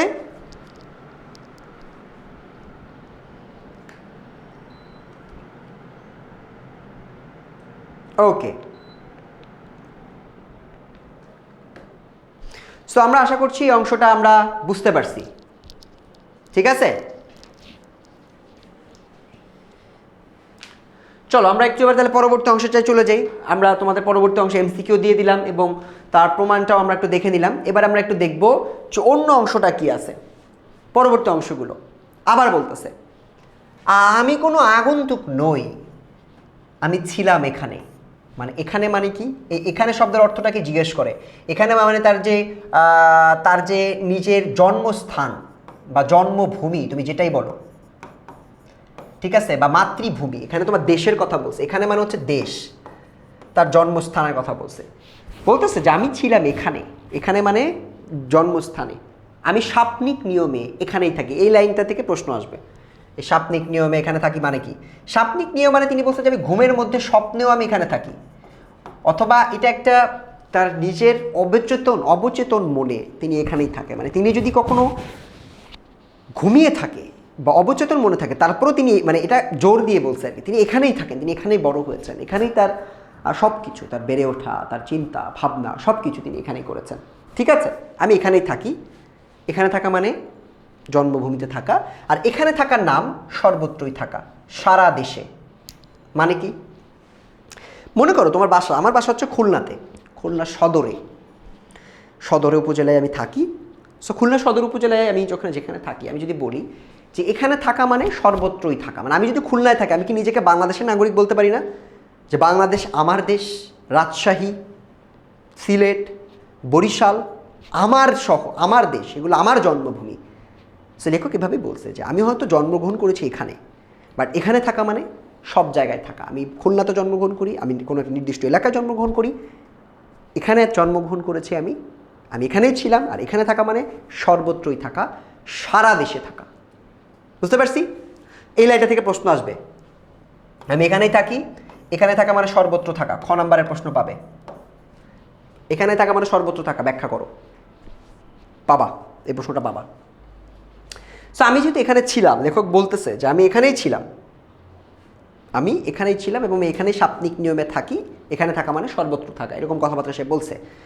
সো এরপর তিনি বলতেছে, আবার বলতেছে, আমি কোনো আগন্তুক নই, আমি কোনো আগন্তুক নই, এই খররৌদ্র জলজ বাতাস মেঘ ক্লান্ত বিকেলের পাখিরা আমাকে চেনে। কিছু রেফারেন্স দিচ্ছে আবার, প্রথমে সে বলল রেফারেন্স দিছে, এবার বলছে আমি এখানেই থাকি, এবার আবার কিছু রেফারেন্স দিচ্ছে। তিনি বলতেছে রৌদ্র রৌদ্র খররৌদ্র, যখন অনেক রৌদ্র থাকে তখন জলজ বাতাস, জলজ বাতাস মানে হচ্ছে জলীয় বাষ্পের কথা বলছে। আমরা কি জানি, সূর্য মামা যখন পানি তোমার রোদ্দুর দেয়, ওই রোদ্দুরগুলো খররৌদ্র যখন থাকে ওই রোদ্দুরে বেশি পরিমাণে পানি জলীয় বাষ্প হয়ে যায়, বাতাসগুলো উপরের দিকে উঠে চলে যাওয়া শুরু করে। সো বাতাসে জলীয় বাষ্পের পরিমাণ তো এখন বেড়ে যায়, সেই জন্য বলছে খররৌদ্রের যে জলজ বাতাস, পানিতে যে জলীয় বাষ্প থাকে, এই বাতাসটা কিংবা মেঘ ক্লান্ত যে প্রান্ত, যে বিকেল বেলাটা দেখবা খুবই ক্লান্ত একটা রূপ, মানে প্রকৃতিটাই তোমার দেখে মনে হয় যে খুবই ক্লান্ত একটা প্রকৃতি। সো এই ক্লান্ত বিকেলের যে পাখিরা উড়ে ফিরে যায়, ঘরে ফিরে যায়, বা যে পাখিরা আকাশে উড়ে বেড়ায়, ওই পাখিরা আমাকে চেনে, তারা জানে আমি কোনো অনাত্মীয় নই, আমি কোনো অনাত্মীয় নই। অনাত্মীয় নই মানে হচ্ছে যে মনে করো বেড়াইতে আসে, লেখক বলছে আমি কোনো অনাত্মীয় নই, আমি এখানে বেড়াইতে আসছি এমন না, ঠিক আছে, আমি এখানেই থাকি এবং পাখিরাও আমাকে চেনে, আমি এখানকার জলজ বাতাস এটা, এখানকার ক্লান্ত বিকেল এটা, এরা সবাই আমাকে চিনে অনাত্মীয় হিসেবে না। অনাত্মীয় মানে যে তোমার আত্মীয় না। সো লেখক বলছে আমি অনাত্মীয় নই, তার মানে আমি আত্মীয়, আমি এখানকারই লোক, আমি এদের মধ্যেই বড় হয়েছি, এরা সবাই আমাকে চিনে। ক্লিয়ার? ওকে। সো আমরা লেখকের কয়েকটা মতাদর্শ, কয়েকটা ভাব চিনলাম যে লেখক বলতেছে সে অনাত্মীয় নয়। পরবর্তী অংশটা একটু আমরা দেখি, আরও কিছু রেফারেন্স সে দিচ্ছে। সে বলতেছে কার্তিকের ধানের মঞ্জুরি সাক্ষী, সাক্ষী তার চিরল পাতার টলমল শিশির, সাক্ষী জ্যোৎস্নার চাদরে ঢাকা নিশিন্দার ছায়া। এই লাইনগুলোতে কয়েকটা জিনিস বোঝানো হয়েছে, কয়েকটা এমসিকিউ এখানে আছে। কার্তিকের ধানের মঞ্জুরি, ধানের মঞ্জুরি মানে হচ্ছে ধানের মাথায় যে ফুলটা আছে, হ্যাঁ, যে ফুলটা, হ্যাঁ, ধানের দেখছো না, ধানের মাথার ওখানে বীজগুলো ফুটে, দেখছো চালগুলো যেগুলো তোমরা দেখো, ধানগুলো ধানের মাথার দিকে যায়, তো মাথার ওই অংশটাকে বলতেছে মঞ্জুরি। তো লেখক বলতেছে যে ধানের মঞ্জুরি সাক্ষী, ধানের যে উপরের অংশটুকু তারা সাক্ষী, এবং সাক্ষী তার চিরল পাতা, ধানের পাতা দেখছো, পাতাগুলো যদি দেখো এরকম চিরল পাতা হয়, চ্যাপটা লম্বালম্বি, ধানের পাতাগুলো কিন্তু লম্বালম্বি চ্যাপটা এরকম হয়। সো এই যে চিরল পাতা, এটা হচ্ছে চিরল পাতা, তার আকৃতিকে বোঝানো হয়েছে, ঠিক আছে, চিরল পাতা। এই চিরল পাতার উপরে কিন্তু একটা সময় কিন্তু শিশির পড়ে, শিশিরের ফোঁটা পড়তে দেখা যায় না শীতকালে, শীতকালে যদি তোমরা ধান খেতে যেয়ে দেখো পাতাগুলো একটু ভিজে ভিজে শিশির পড়ে থাকে। সো লেখক বলছে যে কার্তিক হচ্ছে একটা মাস, কার্তিক মাসের যে ধানের ফুল বা ধানের যে মঞ্জুরি থাকে সেই মঞ্জুরিটা সাক্ষী, সাক্ষী ওই ধানের ফুলের উপরে বা ধানের পাতার উপরে পড়ে থাকা টলমলে শিশির, টলমল শিশির মানে যেটা এখনই পড়ে যাবে এবং মনে হচ্ছে খুবই ঝকঝক করছে, চিকিমিকি করছে, এই টলমল শিশিরটা সাক্ষী। সাক্ষী জ্যোৎস্নার চাদরে ঢাকা নিশিন্দার ছায়া, নিশিন্দা হচ্ছে, নিশিন্দা কি সবাই প্রশ্ন করো, এটা এক ধরনের গাছ। তো লেখক বলছে যে টলমলের শিশির সাক্ষী, জ্যোৎস্নার চাদরে ঢাকা নিশিন্দার ছায়া এটাও সাক্ষী। এখন জ্যোৎস্নার চাদরটা মানে কি, জ্যোৎস্নার চাদরটা কিন্তু তোমাকে একটু ব্যাখ্যা করতে হবে। তোমরা যখন রাতের বেলা ফুল মুন, যখন এই ফুল মুনের টাইমে যদি তুমি বাইরে বেরিয়ে দেখো, তোমার পুরো এলাকাটার দিকে একটু তাকাবা, ফাঁকা এলাকা মাঠের দিকে তাকাবা, মনে হবে কি রাত, কিন্তু পুরো এলাকায় একটা আলো আছে, একটা চাদর ছিটিয়ে আছে, মনে একটা একটা রাতের বেলা অন্ধকারের মধ্যে একটা চাদর, সাদা চাদর কেউ বিছায় রাখছে, এই জন্য মনে হচ্ছে আলোকিত। সো এটাকে তিনি বলতেছে যে জ্যোৎস্নার চাদরে ঢাকা একটা নিশিন্দা গাছের ছায়াকে আমরা দেখতে পাই। এখন ভাইয়া রাতের বেলা ছায়া কীভাবে হয়? রাতের বেলা ছায়াটা হয় জ্যোৎস্না যখন পড়ে, তুমি গাছের নিচে যে দেখবা একটা আলাদা আবছা রকমের একটা ছায়া, ছায়াটা তো প্রগাঢ় না, তার কারণ হচ্ছে যেহেতু চাঁদের আলোটা তো তীব্র থাকে না, থাকে বা সূর্যের মতো তীব্র থাকে না, একটা আবছা ছায়া আমরা দেখতে পাই, সেই নিশিন্দার ছায়াকে তিনি চিহ্নিত করেছে। নিশিন্দার ছায়াকেও কিন্তু এমসিকিউতে পাবা তুমি। অকাল বার্ধক্যে নত কদমালি, তার ক্লান্ত চোখের আধার আমি চিনি, আমি তার চিরচেনা স্বজন একজন। দেখো এখানে সুন্দর করে এই নামগুলো তোমাকে একদম মুখস্থ করে ফেলতে হবে। বলতেছে অকাল বার্ধক্য, অকাল বার্ধক্য হচ্ছে, অকাল মানে হচ্ছে যে অকাল পক্ক মানে কি? সময়ের আগে যে পেকে যায়। আর অকাল বার্ধক্য মানে হচ্ছে সময়ের আগে যে বৃদ্ধ হয়ে যায়। মানে মনে করো যে তার সময় হয় নাই বাট সে বার্ধক্যে চলে গেছে, মানে তার এত এত চাপ, এত এত তার হয়তো খাবার দাবার সে পায় নাই, অথবা তার কাজের চাপ অনেক বেশি ছিল, শ্রম ভিত্তিক কাজ অনেক বেশি করছে, অনেক ধরনের কার্যক্রম সে করতে পারে, তাই না? সো এই যে অকাল বার্ধক্য মানে তোমার সময়ের আগেই যে বৃদ্ধ হয়ে গেছে, বার্ধক্য মানে হচ্ছে একটা টাইম ফ্রেম, এটাকে বলা হয় টাইম, যে বৃদ্ধজনিত কারণে তোমার যে কিছু বৈশিষ্ট্য না, এটাকে বলা হয় বার্ধক্যজনিত কাজ। তো সেনি বলতেছে যে অকাল বার্ধক্যে নত হয়ে গেছে যে কদম আলী, এই নামটা মুখস্থ করবা একদম, এই নামটা থেকে এমসিকিউ পাবা। কত পার্সেন্ট চান্স? 100% চান্স। শোনো 100% চান্স মানে অবশ্যই আসবে এরকম না, বাট আমি বলতে পারি যে শতভাগ, আমার মনে হয় যে এটা শতভাগ আসার মতো একটা প্রশ্ন, এবং পরীক্ষা আসছে, আমি দেখাই দিব একটু পরে। সো আমি চিনি কদম আলীকে। কদম আলী হচ্ছে অকাল বার্ধক্যে নত হওয়া একজন ব্যক্তি। অকাল বার্ধক্যে দুইটা প্রশ্ন আসতে পারে, অকাল বার্ধক্যে নত কে? কদম আলী। 2, কার ক্লান্ত চোখের আধার চেনা যায়? কদম আলীর। ঠিক আছে, তো 2 ধরনের প্রশ্ন এখানে আসতে পারে, সে 2টা প্রশ্নই শতভাগ ইম্পর্টেন্ট। সো তার ক্লান্ত চোখের আধার, ক্লান্ত চোখ মানে যে কিনা অকাল বার্ধক্যে আছে, তার চোখটা অনেক ক্লান্ত দেখে মনে হয়। সো তার ক্লান্ত চোখের আধারকে লেখক চিনে বলে ধারণা করছে এবং সে প্রকাশ করছে। এরপর বলছে আমি চিনি, আমি তার চিরচেনা স্বজন একজন। লেখক কার স্বজন? 3 নম্বর প্রশ্ন। এই 3 লাইন থেকে 3টা প্রশ্ন করা যেতে পারে। লেখক কাকে নিজের স্বজন আত্মীয় হিসেবে চিন্তা করছে? কদম আলীকে। কদম আলীকে যার অকাল বার্ধক্য চলে আসছে, যার চোখের আধারকে লেখক চিনে। ঠিক আছে, 3টা বৈশিষ্ট্য আমি তোমাকে দিলাম। আমি জমিলার মার শূন্য খা রান্নাঘর শুকনো থালা সব চিনি। এখানে গ্রামীণ দুরবস্থাকে একটু তুলে ধরা হয়েছে, মানে দুরবস্থা না, এখানে মনে করো গ্রামে তো অনেক এলাকা আছে, যে এলাকার মানুষজনের কারো অবস্থা ভালো, কারো অবস্থা একটু খারাপ। সো প্রথমে একজন বৃদ্ধ বার্ধক্যে নত একজন মানুষের কথা বলছে কদম আলীর। পরের কথাটা বলছে যে একজন গরিব মানুষের, হ্যাঁ, যার রান্নাঘর শূন্য খা মানে যার রান্নাঘর হয়তো রান্না করার মতো কিছু নাই, হ্যাঁ, দরিদ্র মানুষ। সো একজন দরিদ্র ব্যক্তি হচ্ছে জমিলার মা। এই জমিলার মার নামটাও কি মুখস্থ করতে হবে? ইয়াস, এটা থেকেও বহু নির্বাচনী পাবে, এটা থেকেও পাবে। সো এই যে জমিলার মা, এই জমিলার মার যে শূন্য খা মানে হচ্ছে মানে শূন্য, কোনো কিছু নাই, খা বলে না, মানে কোনো একটা এলাকা ফাঁকা থাকলে আমরা বলি কি যে এলাকাটা শূন্য খা হয়ে গেছে, কাকও নাই এখানে। ঠিক আছে, মানে অনেক ফাঁকা। সো লেখক এটাই বলছে যে জমিলার মা যে কিনা দরিদ্র বলেই তো তার রান্নাঘর খা করতেছে, শূন্য, রান্না করার কিছু নাই। সো যে দরিদ্র জমিলার মা আছে, তার শূন্য খা রান্নাঘর, শুকনো থালায় খাবার নাই, এই শুকনো থালা, এগুলোকেও লেখক চিনে। মানে লেখক ধনীকেও চিনে, গরিবকেও চিনে। লেখক মাটির সাথে একদম মিশে আছে, সকলকে সে চিনে। ঠিক আছে, আবার বলতেছে যে শুধু এমন না যে আমি তাদেরকে চিনি, জমিলার মাও আমাকে চিনে। লেখককে কে চিনে? জমিলার মাকে, যার রান্নাঘর শুকনো খা করছে। এখান থেকে এই যে শুকনো খা কার রান্নাঘর শুকনো খা করছে, এটা থেকে এমসিকিউ পাবে, 90% চান্স আছে। সো এটাতেও বাদ দেওয়া যাবে না।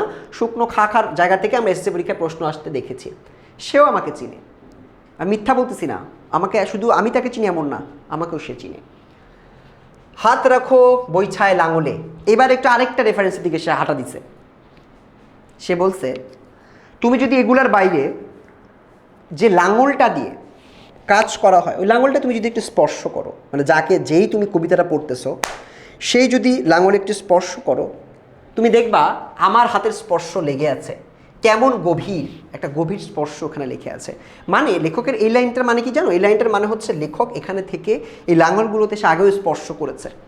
এই মাঠে সে হয়তো লাঙল চড়িয়েছে, এই এলাকাতে কৃষকদের সাথে তার একটা সখ্যতা আছে। এই সখ্যতাটাকে আমরা এই প্রশ্নটাতে, এই লাইনটাতে দেখতে পাচ্ছি। সো তোমাদেরকে প্রশ্ন করে বলতে পারে যে কোথায় লেখকের হাতের স্পর্শ লেগে আছে। তোমাদেরকে এই প্রশ্নটা করতে পারে যে কোথায় লেখকের হাতের স্পর্শ লেগে আছে, কোথায় লেখকের হাতের স্পর্শ লেগে আছে। সো এই প্রশ্নটা কিন্তু তোমাদেরকে অ্যান্সার করা লাগতে পারে। একটা গভীর হাতের স্পর্শ আমরা লিখে থাকতে দেখি লাঙলে। হাত রাখো বৈঠায় লাঙলে, বৈঠায় মানে হচ্ছে নৌকার বৈঠাতেও দিতে পারো, লাঙলও দিতে পারো।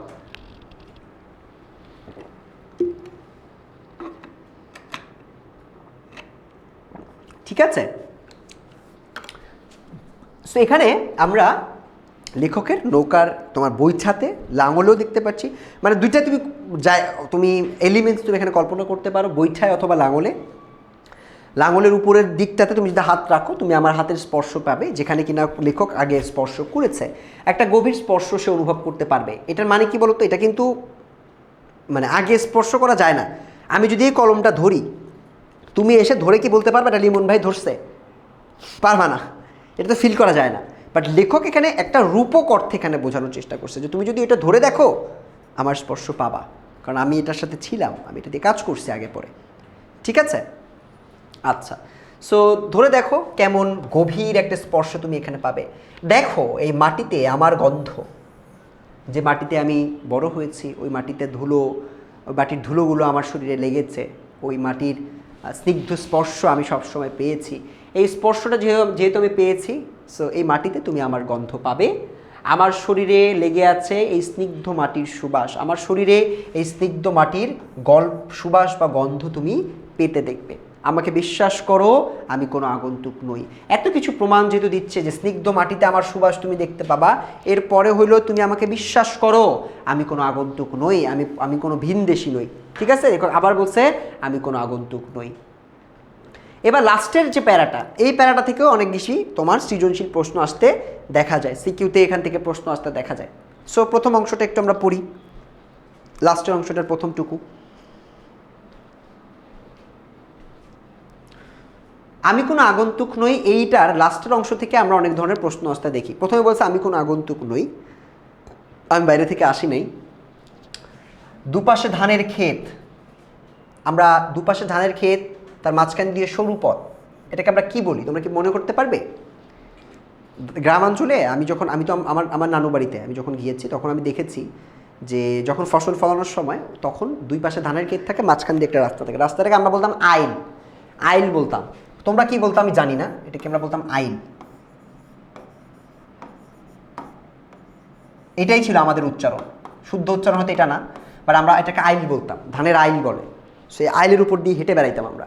তো লেখক এরকম বলতেছে যে এমন একটা আইল যেটার দুপাশে, এই পাশেও ধান ক্ষেত, এই পাশেও ধান ক্ষেত, সেই ধান ক্ষেতের সরু পথ এবং আইল ধরে যদি তুমি যাও কিছু দূর যেতে যেতে পরে তুমি পাবে সামনে ধুধু নদীর কিনার, আমার অস্তিত্বে গাথা। তুমি যদি ওই নদীর পাড়টাতেও যাও তুমি দেখতে পাবা আমার অস্তিত্ব, আমার চিহ্ন ওই এলাকাটাতে আছে। ওই আইল, ওই নদী, ওই ধানের ক্ষেত, প্রত্যেকটা জায়গায় তুমি আমার অস্তিত্ব খুঁজে পাবে। আমি এই উধাও নদীটা কোনটা, এখান থেকে এটাকে এমসিকিউ পাবে। আমি এই উধাও নদীর মুগ্ধ এক অবোধ বালক। মুগ্ধ মানে কেন বলেছে মুগ্ধ? এটা হচ্ছে তার প্রকৃতির সৌন্দর্যে মুগ্ধ হয়েছে আমাদের অবোধ বালক। অবোধ বালক মানে হচ্ছে লেখক নিজেকে বলেছে। সো এই লাইনগুলো দ্বারা আমরা কি বুঝলাম?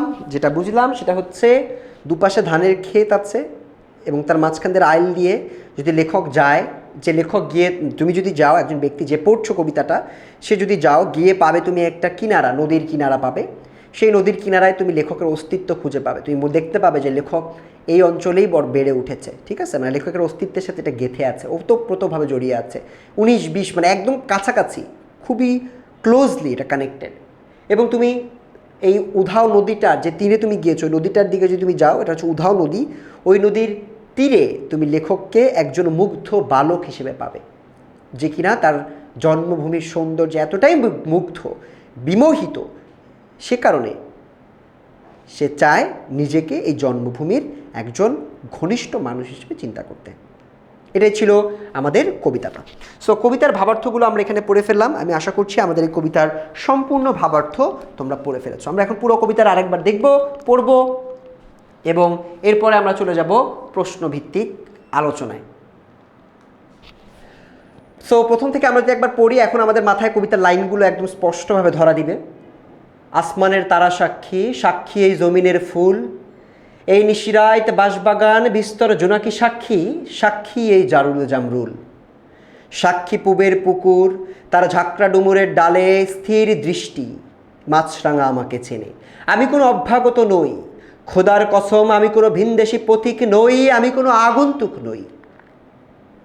আমি কোনো আগন্তুক নই, আমি ছিলাম এখানে, আমি সাপ্নিক নিয়মে এখানেই থাকি, আর এখানে থাকার নাম সর্বত্রই থাকা, সারা দেশে। আমি কোনো আগন্তুক নই। এই খররৌদ্র জলজ বাতাস, মেঘে ক্লান্ত বিকেলের পাখিরা আমাকে চেনে, তারা জানে আমি কোনো অনাত্মীয় নই। কার্তিকের ধানের মঞ্জরি সাক্ষী, সাক্ষী তার চিরল পাতার টলমলে শিশির, সাক্ষী জোছনার চাদরে ঢাকা নিশিন্দার ছায়া।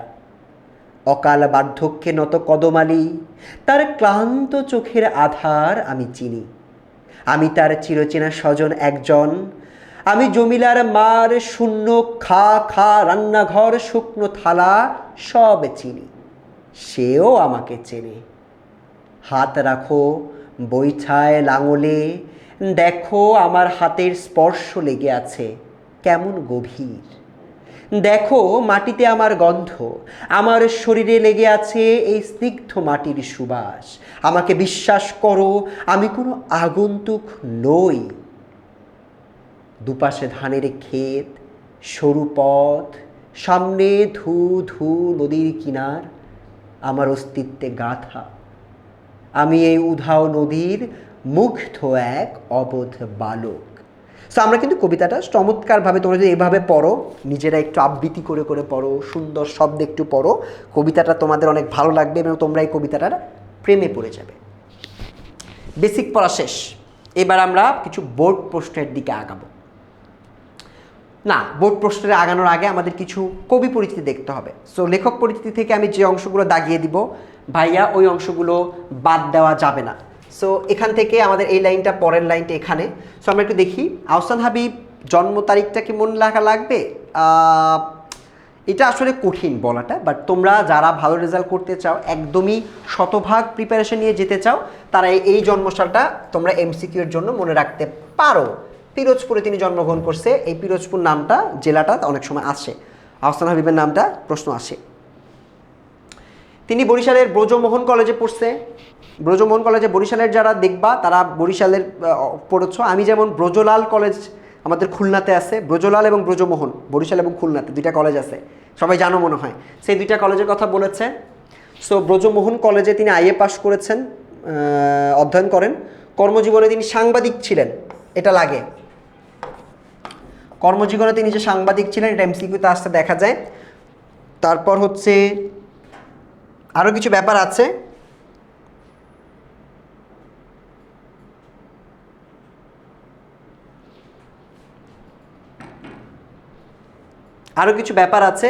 তিনি পেশা হিসেবে সাংবাদিকতাকে গ্রহণ করেছেন এবং তিনি জীবনবোধ ও তার কবিতাকে বিশিষ্ট ব্যঞ্জনা তিনি দান করেছেন। তার কবিতায় স্নিগ্ধতা, পাঠক চিত্তে এক মধুর আবেশ তিনি সৃষ্টি করেছেন। তিনি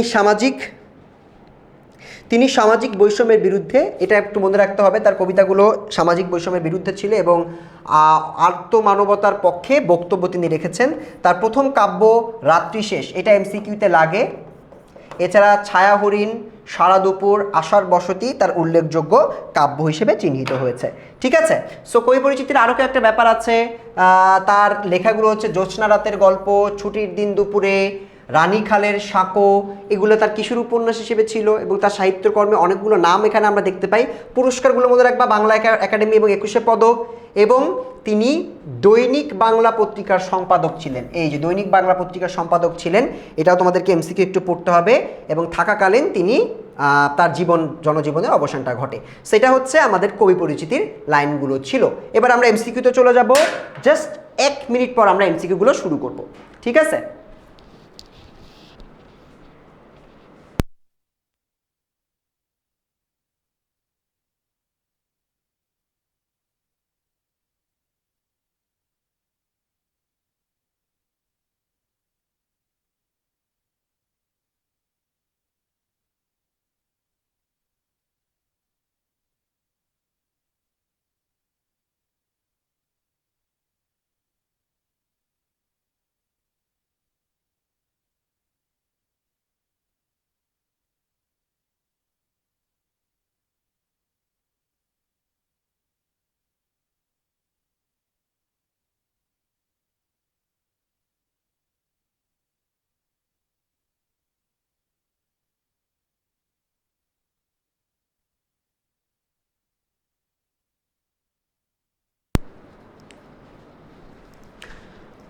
সো এমসিকিউর উত্তরগুলো তোমরা দিয়েছো আশা করছি।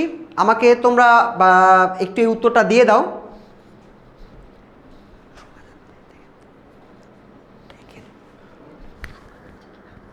সো আমার কথা তোমরা শুনতে পাচ্ছ আশা করছি।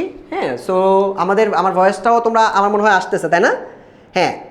সো আমাকে একটু বলো তাহলে এই প্রশ্নের উত্তরটা তোমরা কি দিতে চাও বা কি দিয়েছো। সেটা হচ্ছে মেঘ ক্লান্ত বিকেলের কারা কবিকে চিনে? পাখিরা চিনে নাকি তারারা চিনে নাকি ফুলেরা চিনে নাকি ধানের মঞ্জুরি চিনে? এটা তোমাকে একটু বলতে হবে।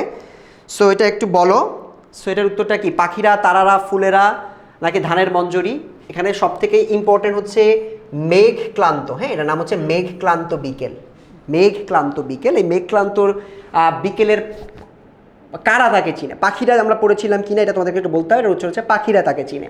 আচ্ছা, পরেরটা, কার ক্লান্ত চোখে আধার নেমেছে? কদম আলীর, জমিলার মার, কবির নিজের, আগন্তুকের? এটাও তোমরা পারবে বলে আমার ধারণা। আমার মনে হয় এটাও তোমরা পারবে।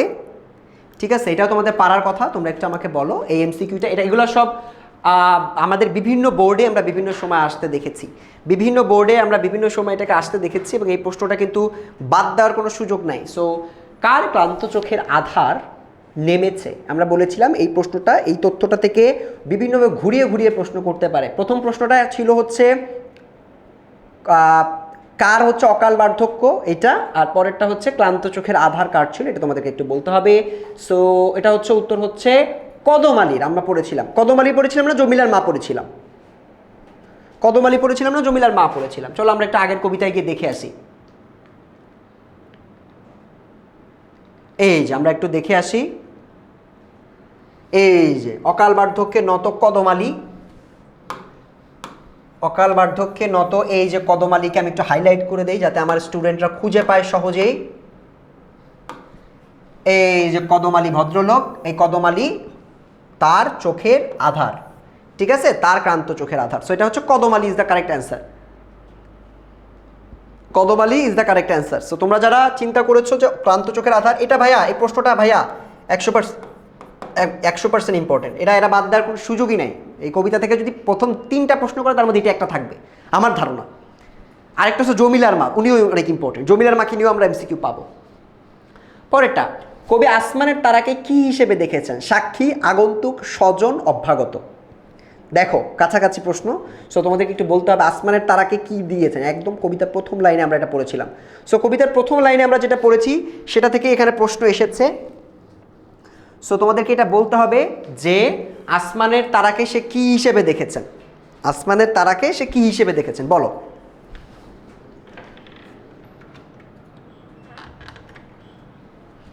আসমানের তারাকে সে সাক্ষী হিসেবে দেখছে, স্বজন হিসেবেও কিন্তু দেখছে, কিন্তু সেটা আসমানের তারাকে না।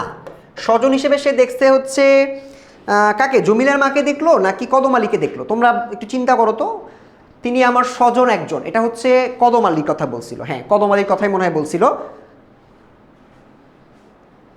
শুধু কদম আলীর কথা আমরা এখানে বলতে দেখেছি। সো এটা হবে কি? আসমানের তারাকে তিনি স্বজন হিসেবে দেখে নাই, তিনি সাক্ষী হিসেবে দেখছেন। সুতরাং এটার উত্তরটা হচ্ছে সাক্ষী। কবি আসমানের তারাকে কি হিসেবে দেখছেন? কবি আসমানের তারাকে সাক্ষী হিসেবে দেখেছেন। আচ্ছা, পরের প্রশ্ন, আমি কোনো আগন্তুক নই কবিতায় কবি নিজেকে কি বলতে চান না? মানে কি হিসেবে তিনি ডাকতে চান না? দেশপ্রেমিক, দেশপ্রেমিক ডাকতে চান, অবোধ বালক, আপনজন, আগন্তুক। লাস্টে কিন্তু আমরা এই অবোধ বালক বলতে দেখেছি। সুতরাং এটা হবে নাকি এটা হবে নাকি এটা হবে? এই 3টার কোনটা হবে একটু তোমরা চিন্তা করো। এগুলো কিন্তু বোর্ডের বিভিন্ন সময়ে বোর্ড স্ট্যান্ডার্ডে তোমরা এই প্রশ্নগুলো আসতে দেখো। আমরা একদম সরাসরি বোর্ডের 15টা প্রশ্ন দেখবো, একটু পরেই আসে। সেগুলো আমরা দেখবো। আপাতত এখানে তোমরা একটু উত্তর বলো। এরপর আবার সিকিউ দেখবো আমরা। সিকিউতেও কিন্তু আমাদের অনেক ধরনের প্রশ্ন আসে যেগুলো একটু জটিল মনে হয়, সেটা আমাদেরকে দেখতে হবে। আমি কোনো আগন্তুক নই কবিতায় কবি নিজেকে কি বলতে চান না? নিজেকে আগন্তুক বলতে চান না। এটা নিয়েই সে হচ্ছে সব থেকে বেশি চিন্তিত ছিল। তিনি খোদার কসম কেটেছেন। তিনি বলেছেন খোদার কসম, কসম কেটেও তিনি তো এটা প্রমাণ করতে চেয়েছেন। সো খোদার কসম আমি কোনো আগন্তুক নই। সো কারেক্ট অ্যান্সার হচ্ছে আগন্তুক। বুঝে গেছে? আর অবোধ বালক তো নিজেকে বলছে, তো বলতে চাবে না কেন? অবোধ বালক হবে না, এটা হচ্ছে আগন্তুক নই। কবি যে ভিনদেশী পথিক নন তা তিনি কিভাবে বলেন? অনুরোধ করে, ঘোষণা করে, কসম করে, চিৎকার করে? বলো। একটার সাথে আরেকটা কানেক্টেড। একটার সাথে কিন্তু আরেকটা কানেক্টেড, সুতরাং এখানে আমাদের বাদ দেওয়ার কোনো সুযোগ নাই। একটার সাথে আরেকটা কানেক্টেড আছে, সো এখানে বাদ দেওয়ার কোনো সুযোগ নাই। এটা সবগুলোকে আমাদের একটু মনোযোগ দিয়ে দেখতে হবে। সো কবি যে ভিনদেশী পথিক নন তা তিনি কিভাবে বলেন? তা তিনি ঘোষণা করে বলছে, অনুরোধ কি করছে? আমি কোনো আগন্তুক নই, বিশ্বাস করো। অনুরোধটা আমরা এখানে দেখতে পাই নাই, অনুরোধটা আমরা এখানে দেখতে পাই নাই। তিনি সাক্ষী দিয়ে বলছে, তিনি চিৎকার করে বলছে, কসম কেটে বলছে। তারপর কারিকা অ্যান্সার হচ্ছে কসম করে, খোদার কসম আমি কোনো আগন্তুক নই বলেছে না, সেটা কিন্তু বলতে হবে যে কসম করে ইজ দ্য কারেক্ট অ্যান্সার। ঠিক আছে, পরেরটায় চলে যাই। আমার অস্তিত্বে গাথা, এটা তুমি খ নাম্বারে পাবে। সৃজনশীলের খ নাম্বারে বলবে এটা ব্যাখ্যা করো, আলোচনা করো। সো সৃজনশীলের খ নাম্বারে এই লাইনটার ব্যাখ্যা তোমাকে জানতে চাইতে পারে, সুতরাং সৃজনশীলের খ নাম্বার হিসেবে প্রশ্নটা তোমাকে লিখতে হবে, এটা বাদ দেওয়া যাবে না। বোঝা গেছে কি বলছে? দেখো, আমার অস্তিত্বের গাথা বলতে কবি কি বুঝিয়েছেন? অস্তিত্ব মজ্জায় স্থিত, দেশের মাঝে শিকড় গ্রথিত, সুদূরে প্রসারিত অস্তিত্ব, জীবন মরণের সাথে সম্পৃক্ত। অস্তিত্বে গাথা এটা জ্ঞানমূলক প্রশ্ন না, এটা একটা অনুধাবনমূলক প্রশ্ন। এরকম অনেকগুলো অনুধাবনমূলক প্রশ্ন তোমরা পেতে পারো, বা উচ্চতর দক্ষতা না, এটা অনুধাবনই আই গেস। হ্যাঁ, সেটা তোমাকে অনুধাবন করে বলতে হবে। এটার উত্তর হচ্ছে, তোমরা একটু চিন্তা করো, চিন্তা করো। দক্ষতা, তোমাদের দক্ষতাকে তোমরা চিন্তা করবা, তো তোমাদেরকে তোমার 3-4 সেকেন্ড সময় দিতে হবে। 3-4 সেকেন্ড সময়ের মধ্যে বলো এটা কী হবে উত্তর, চিন্তা করো। আমরা একদম লাস্টের লাইনে এটা পড়ছি যে আমার অস্তিত্বের কথা বলতে কি বোঝানো হয়েছে। আমার অস্তিত্ব কথা বলতে বোঝানো হয়েছে অস্থি মজ্জায় স্থিত। হ্যাঁ, এই লাইনটা লাগলে তোমরা এমসিকিউটা তোমরা মনেও রাখতে পারো, মুখস্থ করে ফেলতে পারো, বাট অনুধাবন তো এটা মুখস্থ করে লাভ নেই। এটা হচ্ছে নিজের সব কিছুর সাথে এটা অস্তিত্বে গাথা আছে। ঠিক আছে, ওকে। লাস্ট এমসিকিউ, আহসান হাবিব নিজেকে কিরূপ নদীর মুগ্ধ এক অবোধ বালক বলেছেন? তিনি নিজেকে মুগ্ধ এক অবোধ বালক বলছে না, এটা কোন নদীর অবোধ বালক বলছেন? উধাও নদীর, ধুধু নদীর, সরু নদীর, ভরা নদীর? চিন্তা করো, হুট করে অ্যান্সার দিবা না, একটু চিন্তা করে উত্তর দিতে হবে। আমাকে একটু চিন্তা করে উত্তর বলো যে আহসান হাবিব নিজেকে কিরূপ নদীর মুগ্ধ এক অবোধ বালক বলেছেন? উধাও নদীর, ধুধু নদীর, সরু নদীর, ভরা নদীর। উধাও নদীর, ধুধু নদীর, সরু নদীর, ভরা নদীর। কি হবে বলো? উত্তর হচ্ছে, তোমাদের থেকে নিব আগে। বোর্ড প্রশ্ন কিন্তু এগুলা কিন্তু বোর্ড প্রশ্ন, এগুলা এরকম অনেক প্রশ্ন তোমরা পাবা, এবং এ ধরনের প্রশ্ন বারংবার স্কুলগুলোতে আসছে তোমার। তারপর হচ্ছে ইয়াতে আসছে, ধরো তোমার এসএসসি পরীক্ষায় আসছে বিভিন্ন board, Comilla board, Jessore board, Dhaka board, যে কোনো বোর্ডে তোমরা এই ধরনের প্রশ্ন কিন্তু পাবা। এটার উত্তর হচ্ছে উধাও নদীর। আমরা একদম লাস্ট লাইনে পড়ছিলাম, এই ধুধু শব্দটাও কিন্তু ছিল, কিন্তু ধুধু হবে না, এটা হচ্ছে উধাও নদীর। একদম লাস্টের লাইনটা যদি আমি তোমাদেরকে একটু নিয়ে যাই, এই দেখো, ধুধু হচ্ছে নদীর কিনার। এটা দেখো, এটা কিন্তু একটু আমি কনফিউজিং, আমরা এটা এই জন্যই তোমাদেরকে আমি লাইনটা নিয়ে আসলাম।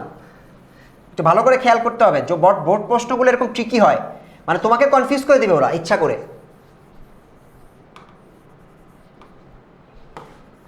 এই যে এই লাইনটা একটু দেখো, দুইটা দুই রকম।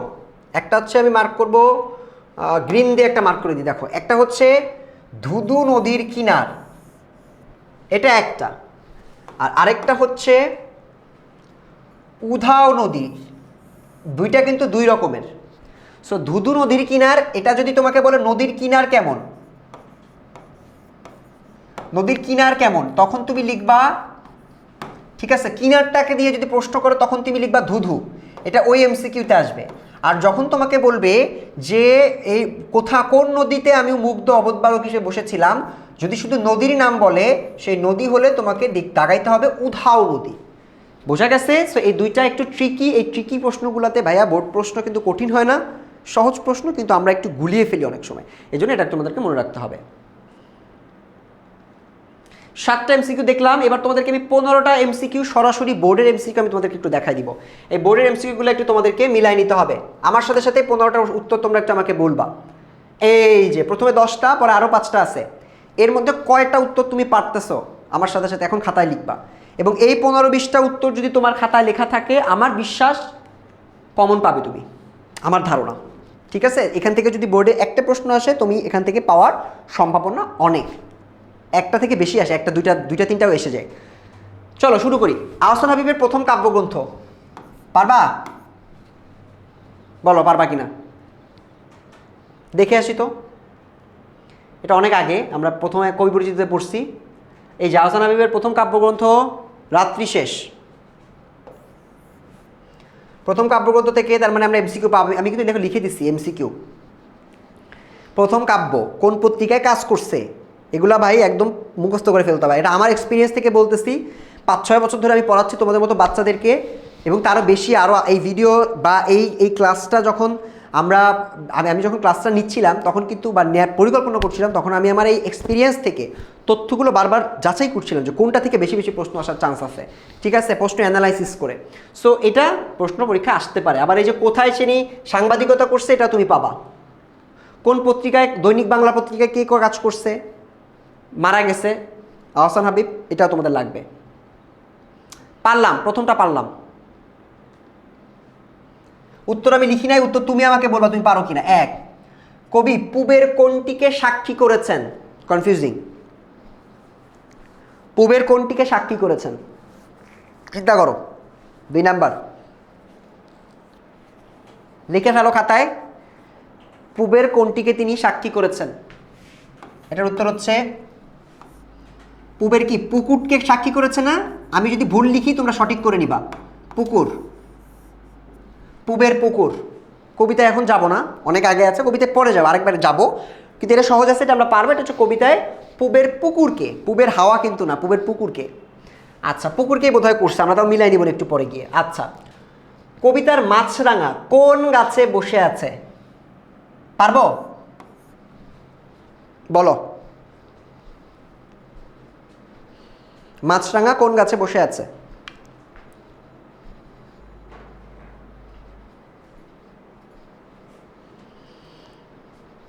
বলো কি হবে?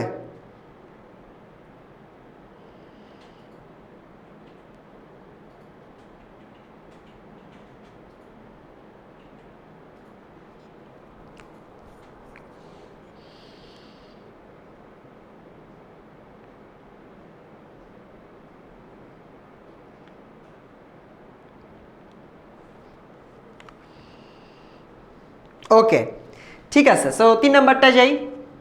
এটার উত্তর হচ্ছে ডুমুরের কথা আমরা পড়েছি, ডুমুর গাছের কথা, ঝাঁকড়া ডুমুর, এটা আমরা দেখেছি, ডুমুর। তারপর হচ্ছে আমি কোনো আগন্তুক নই কবিতায় স্থির দৃষ্টিকার। বলো, স্থির দৃষ্টিকার কে বলতে পারবে? যেখানে স্থির দৃষ্টিকার বলতে পারবে? কি হবে? এটা কিন্তু আরেকটা এমসিকিউ ভাইয়া। এগুলো কিন্তু এই যখন লেখা আছে বোর্ড প্রশ্ন, এটা এক বোর্ডে আসছে, একাধিক বোর্ডে আসছে ভাইয়া। লিমন ভাইয়া যখন বলছে এই 15-20টা যা আছে এগুলো তোমরা খাতায় লিখো, একবার খালি ধৈর্য নিয়ে লিখে একবার প্র্যাকটিস করো, ইনশাল্লাহ তুমি ভুলবে না। সো আমি কোনো আগন্তুক নই কবিতায় কার দৃষ্টি স্থির, কার দৃষ্টি স্থির, এটা কিন্তু আমরা মাছরাঙা পাখির দৃষ্টিটাকে স্থির দেখেছি। সুতরাং এটার উত্তরটা হচ্ছে মাছরাঙা, ঠিক আছে, মাছরাঙা। এগুলাকে কি শুধু এমসিকিউতে পাবো না, এগুলা তুমি তোমার বোর্ড প্রশ্নের ক নাম্বারে তুমি এটা পাবে, কতে পাবে, অনেক সময় খতেও ব্যাখ্যা করতে দেয়, খতেও পেতে পারো। প্রথম 4টা আমরা পারি। 5 নাম্বার, আমি কোনো আগন্তুক নই কবিতায় কবিকে কে চেনে? এটা এমসিকিউতে কীভাবে আসে জানো?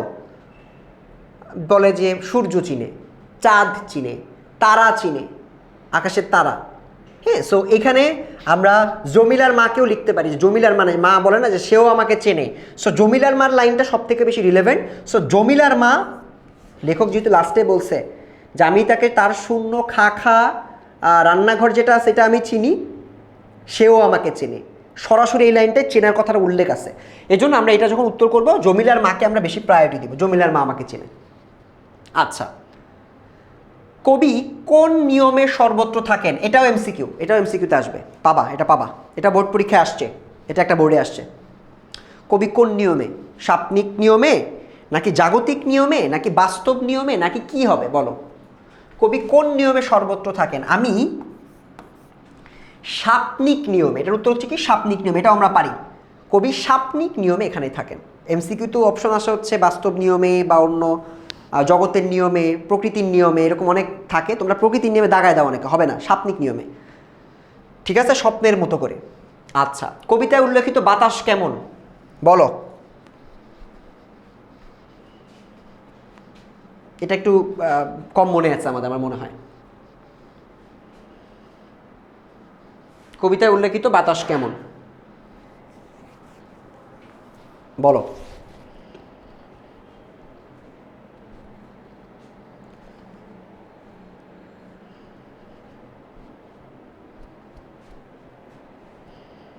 এটা কিন্তু আমরা দেখছি স্নিগ্ধ বা কিছু একটা। চলো একটু দেখে আসি তো, এটা আমার নিজেরও দেখে নিতে হবে, তোমরা দেখে নিতে পারো। এখানে লেখা আছে দেখো বাতাসটা কেমন।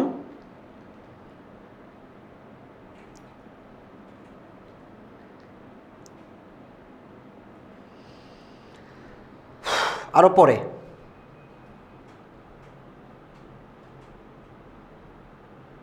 এই যে স্নিগ্ধ মাটির সুবাস, স্নিগ্ধ বাতাস কেমন, স্নিগ্ধ। ইয়েস, স্নিগ্ধ, স্নিগ্ধ হবে।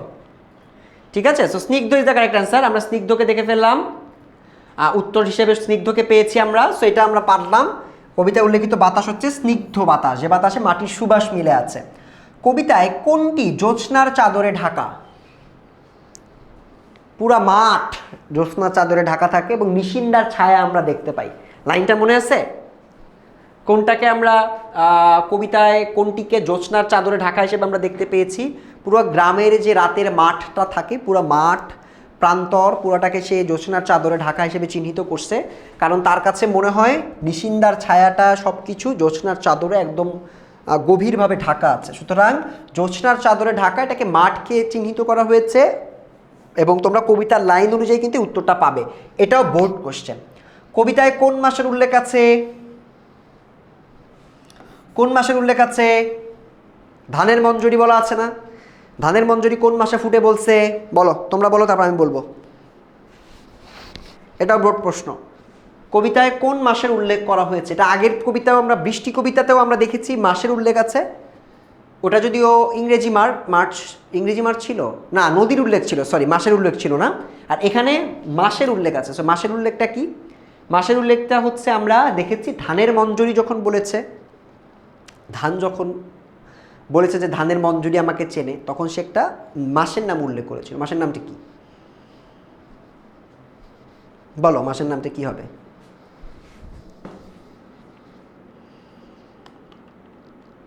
কে বলতে পারবে মাসের নামটা কি হবে?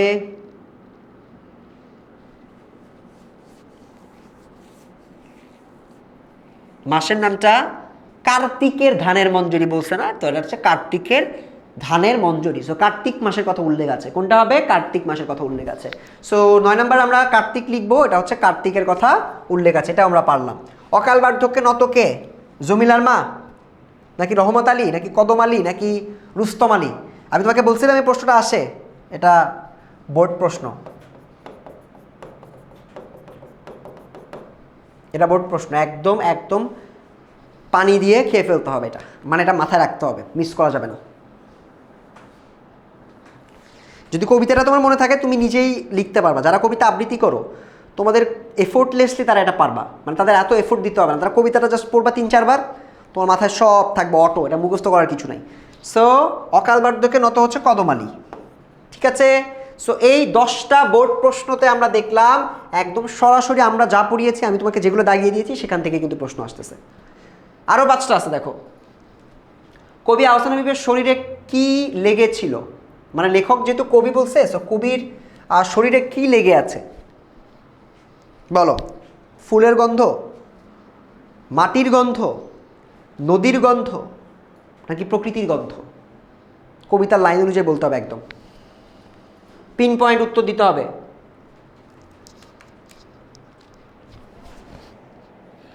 বলো কি হবে?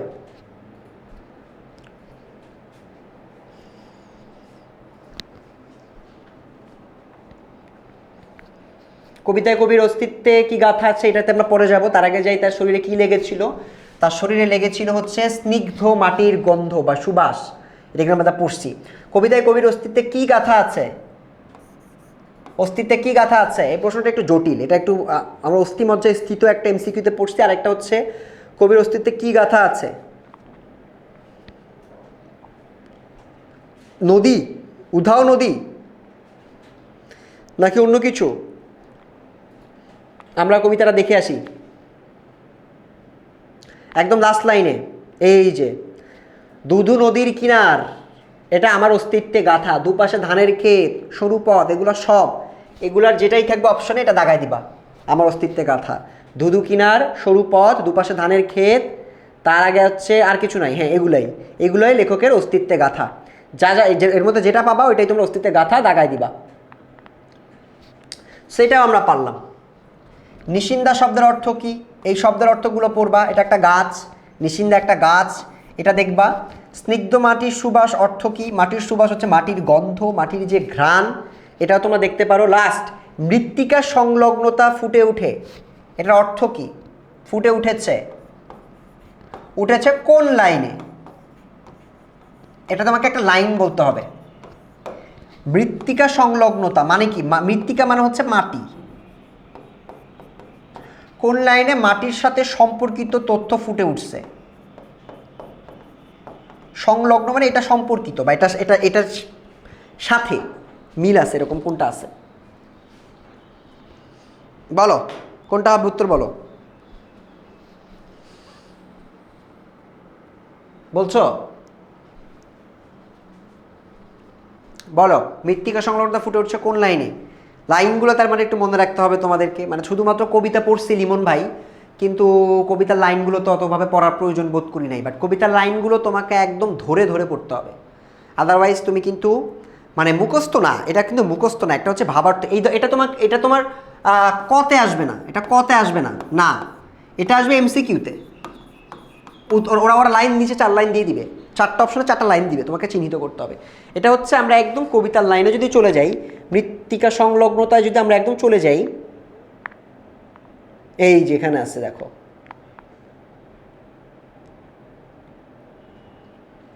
এখানে এই লাইনটা, এই দুইটা লাইন, এই দুইটা লাইনের যেটা দিবে সেটাই হবে আমাদের এমসিকিউ এর অ্যান্সার।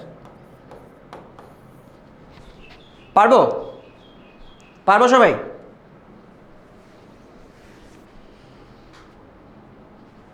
ইয়েস।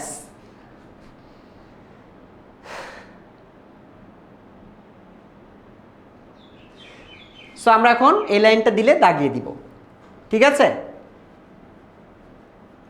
সো আমরা বোর্ডের এমসিকিউ দেখলাম, এবার আমাদের কিছু সিকিউ দেখতে হবে। কয়েকটা সিকিউতে আমাদের মনোযোগ দিতে হবে যে কোন কোন সিকিউগুলো থেকে পরীক্ষা আসতে পারে। সো এখানে আমরা পরের সিকিউ থেকে একটা দেখতেছি, এটা একটা বৃষ্টি কবিতা সিকিউ আমরা দেখতেছি। আমরা একটু পরবর্তী সিকিউটাতে চলে যাই। এই যে এই সিকিউটা একটু দেখো।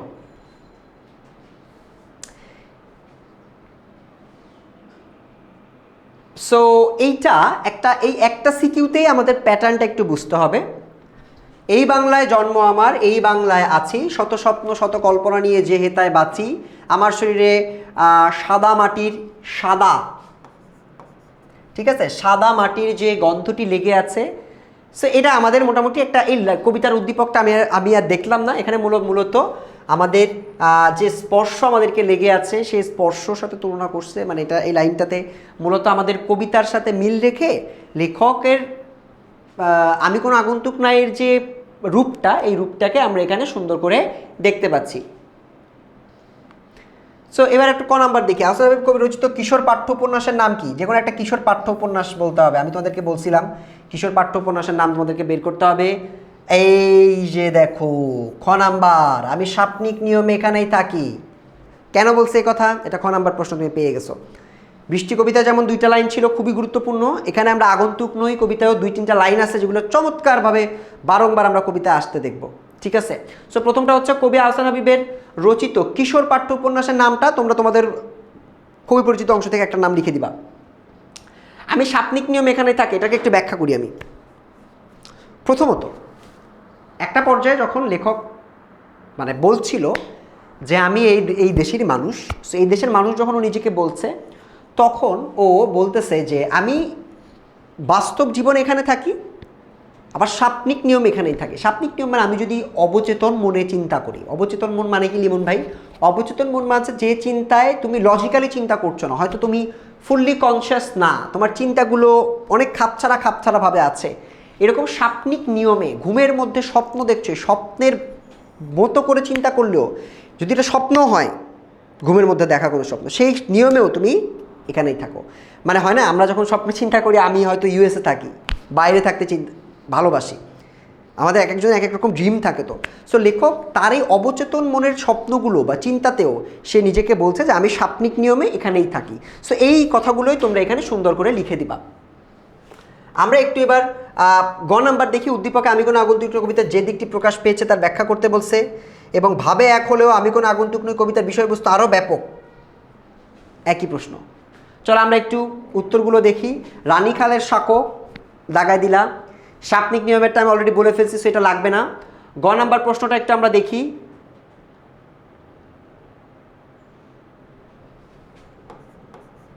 গ নাম্বারটা একটু আমরা এখানে দেখি যে এটা হচ্ছে সাদা মাটি, ঠিক আছে।